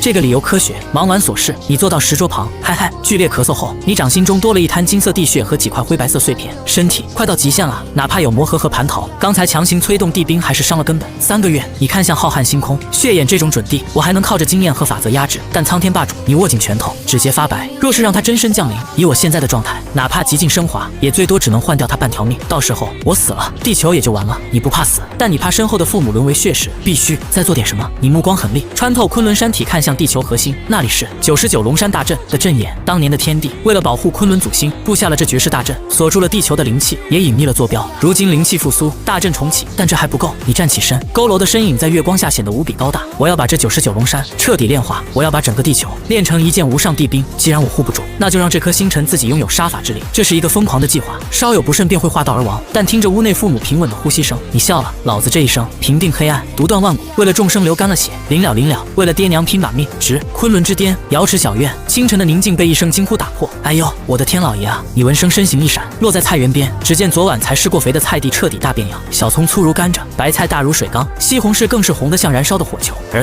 子，你快出来！母亲李翠兰冲着屋里大喊：“这菜地是不是闹鬼了？咋一晚上变成这样了？这还能吃吗？”妈，咋了？你一脸淡定，你还问咋了？你看这葱，这白菜。母亲指着那些变异蔬菜颤抖道：“这都成精了吧？我刚才看见那白菜好像动了一下。”你心中暗笑，这白玉翡翠莲蕴含准地生命精华，当然非凡，但嘴上还得编理由。你输入一道灵气，帮母亲平复心情。妈，淡定，我昨天不是跟您说了吗？这是国家最新的基因改良太空育种，加上咱这我昨天不是跟您说了吗？这是国家最新的基因改良太空育种，加上咱这昆仑山水土好，有点高原反应，长得稍微大了点，稍微大了点。母亲比划着比腰还粗的葱，这叫稍微，这叫超级蔬菜。你面不改色。国家现在提倡高效农业，一颗顶过去10颗，而且经过专家检测，这里面富含多种维生素和微量元素，吃了对身体特别好，尤其是对老寒腿和风湿。真的，那必须是真的。你随手掰下一块菜叶嚼了嚼，您看，嘎嘣脆，甜着呢。中午咱们就用这个包饺子，绝对香。见你吃了，母亲这才放心。行吧，既然是国家的高科技，那肯定没毒。他试图去拔那根甘蔗葱，脸憋红了都纹丝不动，毕竟根系扎进昆仑地脉，硬度堪比金铁。妈，这种粗活我来。你单手轻轻一提，大葱破土而出。看来得去血眼天尊的飞船残骸找块神经，给老妈打把专属菜刀了。早饭后，你刚吩咐门口的独眼石像看好家，一架武装直升机便轰鸣降落，雷震火急火燎地跑进来。苏神，有情况？怎么？英国那帮人又不老实了？你递给他一杯茶，不是英国，是月球。雷震一口饮尽热茶。自从您昨天击溃了那艘战舰后，我们的天文台监测到月球背面的磁场出现了极其剧烈的紊乱。他指着卫星照片上一片环形山阴影出的废墟与银白巨树，而且我们的探测器拍到了这个月球上怎么会有树？而且这树的高度根据比例换算，至少有3000米高。你看着照片，眼中闪过一丝追忆。月桂，月桂。雷震一愣，神话里吴刚砍的那棵，神话往往是历史的投影。你起身看向天际残月，那是上古天庭的太阴神树。当年天庭不仅在昆仑建立了瑶池，还在月亮上建立了广寒宫。你沉声道：月亮不仅仅是一颗卫星，它是地球的大阵的一只眼睛，太阴之眼。99龙山大阵想要彻底复苏，光靠昆仑是不够的，必须阴阳调和，日月同辉。你心中有了计较。那个血眼天尊之所以能藏身月北，正是借用了广寒宫遗址的太阴之气。更重要的是，你想用太阴月桂的树枝给父亲做根，太阴养生杖，滋养神魂，延年益寿。看来这趟差是非出不可了。你转过身，我要去月球一趟。去月球？雷震吓了一跳。现在用什么去？我们要不要准备火箭？不用那么麻烦。你摆摆手，火箭太慢，而且动静太大，我走过去就行。雷震彻底无语。对了，你指了指角落的残骸，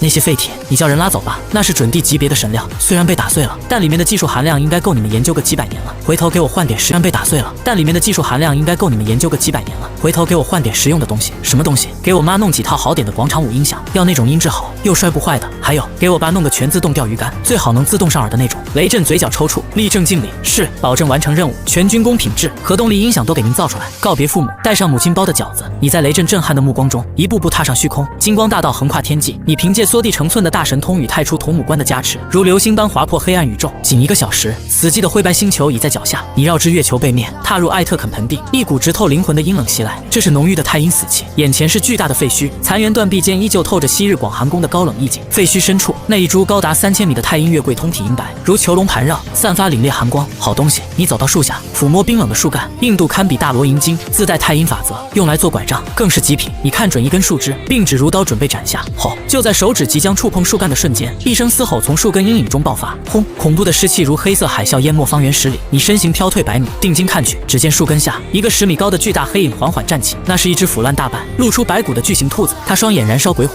獠牙挂着血肉残渣，手中握着一根沾满黑血的太古巨兽腿骨。太阴狮王，玉兔，堕落态，等级圣人王巅峰，肉身堪比大圣。好家伙！你看着这只从地狱里爬出来的恐怖巨兽，不仅没有害怕，反而挑了挑眉毛。这就是当年那只捣药的兔子，怎么长残成这样了？要是带回去给我妈看，估计能把老太太吓出心脏病。那只尸变的玉兔早已失去神智，眼中鬼火剧烈跳动。它嗅到了你身上那令人垂涎的地血味道，吃了你！轰！庞大的身躯快如闪电，手中巨大骨棒带着砸碎虚空的力量，对准你当头砸下。脾气还挺大。你站在原地，单手背负，仅伸出一根食指，叮！巨大骨棒被你稳稳顶住，力气不错，比我家大黄大多了。哦，玉兔狮王愣住了，这个小人类怎么比月桂树还硬？不过身上太臭了。你皱眉掩鼻，这么脏，怎么当宠物？得洗洗。话音未落，你手指微弯扣住骨棒，猛地一甩，走你！10米高的狮王连同骨棒被像扔垃圾一样甩飞，轰隆一声砸进数公里外的陨石坑。吼！玉兔狮王暴怒爬出，突，浑身湿气化作黑火，口中太阴死光汇聚，刚要发射，视线中的身影却凭空消失。下一秒，口中太阴死光汇聚，刚要发射，视线中的身影却凭空消失。下一秒，一只脚踩在了他的脑袋上。你站在狮王头顶，脚下用力一跺，别叫唤。嗡，脚下金莲绽放，至神至圣的纯阳气息瞬间笼罩玉兔，湿气腐肉在金光下迅速消融。滋滋滋，嗷呜！随着惨叫与挣扎，腐烂的躯体褪去黑肉，重生出粉嫩心肌与雪白皮毛，眼中鬼火消散，变回了红宝石般的清澈。10分钟后，金光散去，恐怖狮王变成了一只巴掌大的小白兔，迷茫地趴在地上。你弯腰揪住它的长耳朵提起来，这就顺眼多了，洗干净了，还挺可爱。我妈一直念叨着想养只兔子，说属兔的有福气，就你了，以后你就叫小白。小白兔瑟瑟发抖，它虽恢复灵智，却依旧恐惧你身上的压制力。对了，还得给你找点吃的。你把兔子塞进怀里，转身走向月桂树，咔嚓，指刀落下，截取了一根最硬的树枝，这根给老爸做拐杖。又看了看那些晶莹叶片，这些叶子摘回去给老妈做桂花糕。最后目光落在树下那块散发着太阴之力的月荷碎片上，这个好，带回去磨成粉，掺在面粉里包月饼，吃了能美容养颜，还能让皮肤变白。今年的中秋节，咱们家能吃上真正的广寒宫特供月饼了。搜刮完毕，你背着月桂枝，怀揣玉兔，口袋塞着月荷，满载而归。你看向地球方向，该回去了。算算时间，那些人也该快到了。眼底闪过一丝冷冽寒芒。等我把这99龙山大阵的阴阳阵眼补全，你们这群老狗，来一个我杀一个。地球外层空间，你化作金色流光穿过大气层，任由数千度的高温洗礼肉身。怀里的玉兔吓得把脑袋死死埋进你胸口，生怕被烧焦，这点温度都受不了。你低头嫌弃地看了一眼当年的太阴玉兔，可是能在太阳真火里洗澡的存在。看来这几万年你是光长个头，不长本事。玉兔，他很想反驳自己现在属阴，但在你的威压下只能委屈地装死。昆仑山瑶池小院，夕阳西下，父亲苏国柱坐在智能暖气片旁听评书，母亲李翠兰正在菜园修剪西红柿。老头子，你快看，这西红柿长得太好了，今晚咱们做个西红柿炒鸡蛋，肯定下饭。行，听你的。苏国柱应了一声，垂着老腰叹气，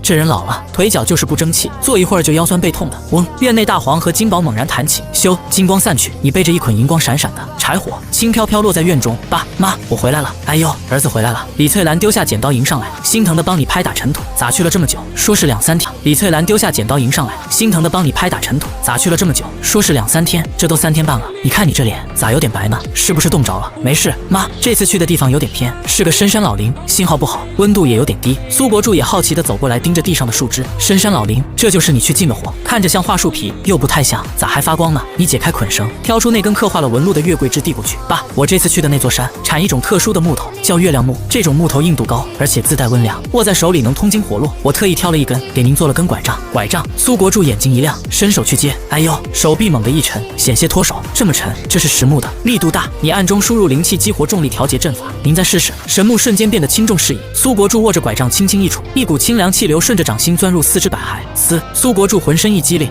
这棍子神了。他惊讶地活动腿脚，刚才我还腰酸背痛呢，这一握上，咋感觉浑身通透，脑门都清醒了。这可是吸收亿万年太阴精华的神木，哪怕是厉鬼被处一下都得魂飞魄散，何况治疗腰酸背痛，好东西，真是好东西。苏国柱爱不释手，儿子有心了，这得不少钱吧？不贵，山里砍的，不要钱。一旁的李翠兰吃醋了，光给你爸带东西，我的呢？您的也有。你从怀里掏出那只雪白毛茸茸的小兔子，滋滋，哇！李翠兰少女心瞬间泛滥，一把抢过去，又是蹭又是摸，好可爱的小兔子，这毛色真亮，跟血缎似的。哎呦，这小眼神真招人稀罕。被强行撸毛的昔日狮王浑身僵硬，刚想释放尸煞之气吓唬凡人，旁边立刻传来2道恐怖视线。角落里，大黄和金宝死死盯着他。汪，老实点，那是太后。吼，敢乱动，老大把你炖了。小白哆嗦了一下，抬头看见你正笑眯眯地看着他，他立刻怂了，收回獠牙，讨好的舔了舔李翠兰的手心。哎呦，他还舔我呢，真通人性。李翠兰乐得合不拢嘴。行了，以后这就是我的心肝宝贝了，儿子，这礼物妈喜欢。入夜，瑶池小院灯火通明，父亲拄着新拐杖越走越精神，母亲抱着小白哼着曲儿。你独自坐在屋顶紫金琉璃瓦上，手中握着那块从月球带回的太阴神石，阴阳调和，孤阴不长，独阳不生。你低声自语，掌心轻搓，沙沙沙，堪比神经的月荷碎片化作银白粉末，顺风融入笼罩昆仑的99龙山大阵。嗡，大阵清明，原本单纯的金光多了一层柔和氤氲，狂暴灵气变得温山大阵。嗡，大阵清明，原本单纯的金光多了一层柔和氤氲，狂暴灵气变得温顺绵长。太阴归位，你松了口气，大阵已补全一半，借太阴之力化解，哪怕准地攻击也能挡上一阵。但是你抬头望向夜空那颗赤红星辰，火星、古称、荧惑，只有防守是不够的，最好的防守是进攻。太阴主守，太阳主攻。你的眼神锐利起来。荧惑古星在古天庭时代是镇压大雷音寺和18层地狱的地方，那里不仅有我需要的极致阳火之源，更镇压着一个老朋友。你嘴角勾起冷笑，恶祖，3万年前你趁我正道未稳偷袭于我，后来被释迦摩尼镇压在荧惑海眼之下，也不知道这么多年过去了，你那身皮是不是还还像当年那么硬。正好雷震一直抱怨没有趁手的兵器，若是能把你那身鳄鱼皮扒下来，做成一条皮带或者鞭子，应该勉强能用。次日清晨，你给父母留条说去采购取暖设备，随即招来雷震。院外看着你整装待发，雷震心中一凛。苏神这次去哪？火星。火星！雷震大惊，去那里做什么？那里可是出了名的死星，全是沙尘暴。去取点火。你指了指太阳，咱们这院子晚上有萨麦尔当暖炉还行，但到了冬天还需要更猛烈的热源。而且你顿了顿，我要去见个人，可能会有点动静，你让天文台那边盯着点，别以为是外星人入侵又下报警。是。雷震立正。另外，你掏出一张图纸递给他，这是我昨晚设计的太阴月饼配方，主料是面粉、面点湿，按照这个配方做一批，记住那石粉放少点，1斤面粉放1粒灰尘那么大就行，放多了凡人吃了会拉肚子，甚至直接冻成冰棍。雷震手都在抖。苏神，这真的能吃吗？放心，我有数。你拍拍他的肩，做好了，先给我爸妈送一盒尝尝，剩下的发给全军。吃了这个，战士们的皮肤能防弹，抗击打能力翻倍。雷震眼睛亮了，是，保证完成任务。我也去尝尝。交代完琐事，你不再停留，缩地成寸，一步万米，再不出大气层，3步已至荧惑古星轨道。脚下是满目疮痍的赤红荒原，狂风呼啸，你悬浮高空，目光穿透厚重红纱，直视地底深处。那里有一座残破古庙，庙下一片黑色海眼，一双琥珀般的金色树瞳正缓缓睁开。是谁打扰了本座的沉眠？恐怖神念震动大气层，那是上古妖圣恶祖被封印态。你笑了，果然在。老鳄鱼，好久不见，听说你这几千年没洗澡，身上都长苔藓了，我特意带了把刷子来给你搓搓背。荧惑，听说你这几千年没洗澡，身上都长苔藓了，我特意带了把刷子来给你搓搓背。荧惑古星，大雷音寺遗址，赤土万里，风沙漫天，你背负双手，踏着红沙走向古庙，每一步落下，狂暴沙尘便在你身前3尺自动分开。大雷音寺，你驻足于干枯的菩提树下，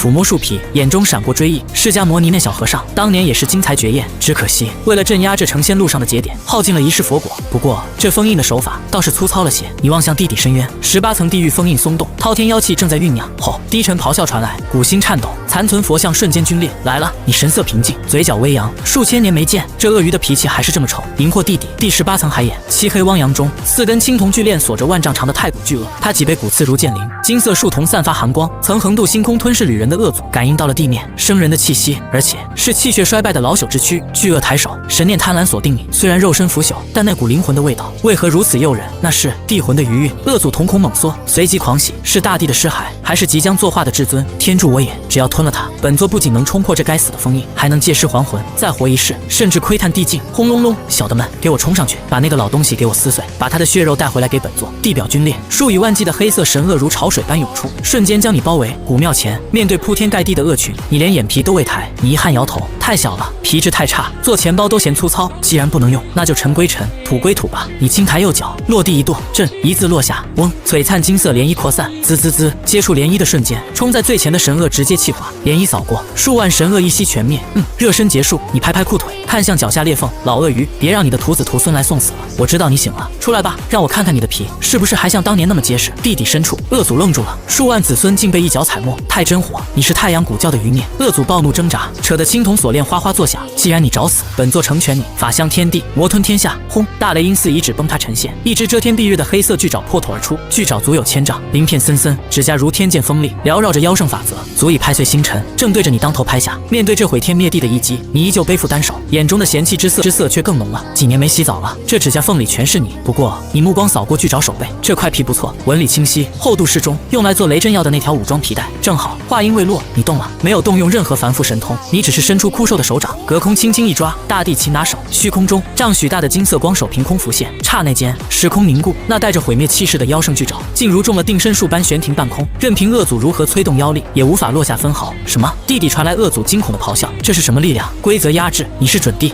你笑了笑，五指缓缓收拢，你太小看我了。起，手臂上提，震撼的一幕发生了，金色光手扣住恶祖意志，硬生生将那头体长万丈的太古巨鳄从地底拽出，4根青铜锁链崩断，它像条被吊上岸的泥鳅，被你拖至半空。嗷吼！重获自由的恶祖没有喜悦，只有源自血脉深处的战栗。眼前这个渺小的人类，让他回忆起3万年前那个曾只手遮天、巡视星空的白衣身影。你是太初？恶祖声音变得尖锐，你不是死了吗？你怎么可能还活着？死！你看着瑟瑟发抖的巨鳄，摇了摇头，本来是快死了，但为了给家里置办点年货，不得不爬起来活动活动。你目光挑剔的在他身上游走，背上的皮太硬，做皮带硌得慌；肚子上的皮太软，不耐磨，还得是侧腹那一块，软硬适中，弹性也好。被这种挑猪肉般的眼神盯着，恶祖鳞片倒数，羞愤欲绝。太出，士可杀不可辱，本座跟你拼了！恶祖疯狂燃烧妖血，张口凝聚出一颗漆黑妖丹，欲拉着整颗荧惑古星陪葬，拼命！你眼神一冷，在我面前，你连自杀的资格都没有。定，一字吐出，空间锁死，即将爆炸的妖丹被硬生生压回。恶祖庞大的身躯定格在空，连眼皮都无法眨动。你凌空虚度，走到那如小山的脑袋前，拍了拍他的鼻子。本来想直接扒皮的，但看你这身板，直接杀了怪可惜的。正好我那瑶池水里还缺条大鱼，虽然你长得丑了点，不是真龙，但好歹也是个妖圣，镇得住场子。你改变了主意，与其做一次性皮带，不如带回去养着，活着能持续产皮，还能看家护院，偶尔割肉给老妈尝鲜，这才叫可持续发展。我想想，家里已经有大黄和金宝了。你这么黑又这么长，你沉思片刻，以后你就叫小黑吧。恶祖，他想哭。堂堂威震星空的恶祖，竟然要叫小黑。但看着你指尖跳动的那缕金色地火，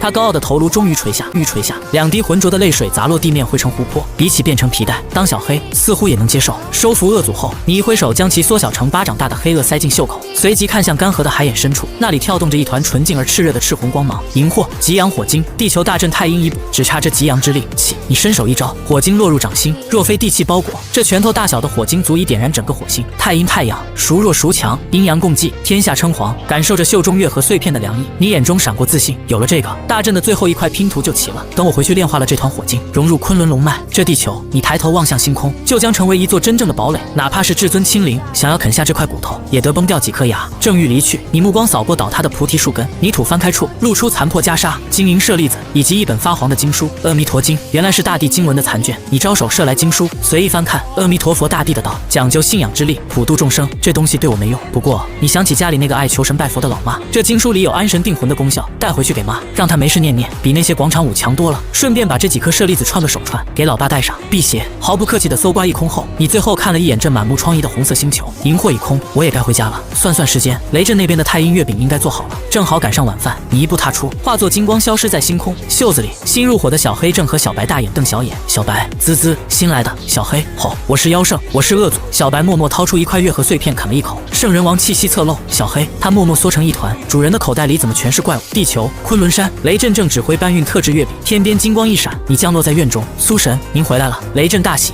你点点头，掏出还在懵逼的小黑鳄鱼，随手扔进而瑶池新挖的鱼塘。扑通，这是我在那边抓的土特产，叫火星鱼。你对闻生出来的父母解释道，肉质鲜美，而且特别耐活，以后想吃鱼了就捞它。池子里，恶祖看着岸边流口水的土龙和晒太阳的黄金蜥蜴，绝望地潜入水底吐了个泡泡。这哪里是家，这分明是神兽集中营。你没顾上休息，拿着极阳火精，走向院中央的太极图阵眼。爸妈，今晚咱们家可能会有点热，不过别怕，那是咱们家装的地暖正在调试。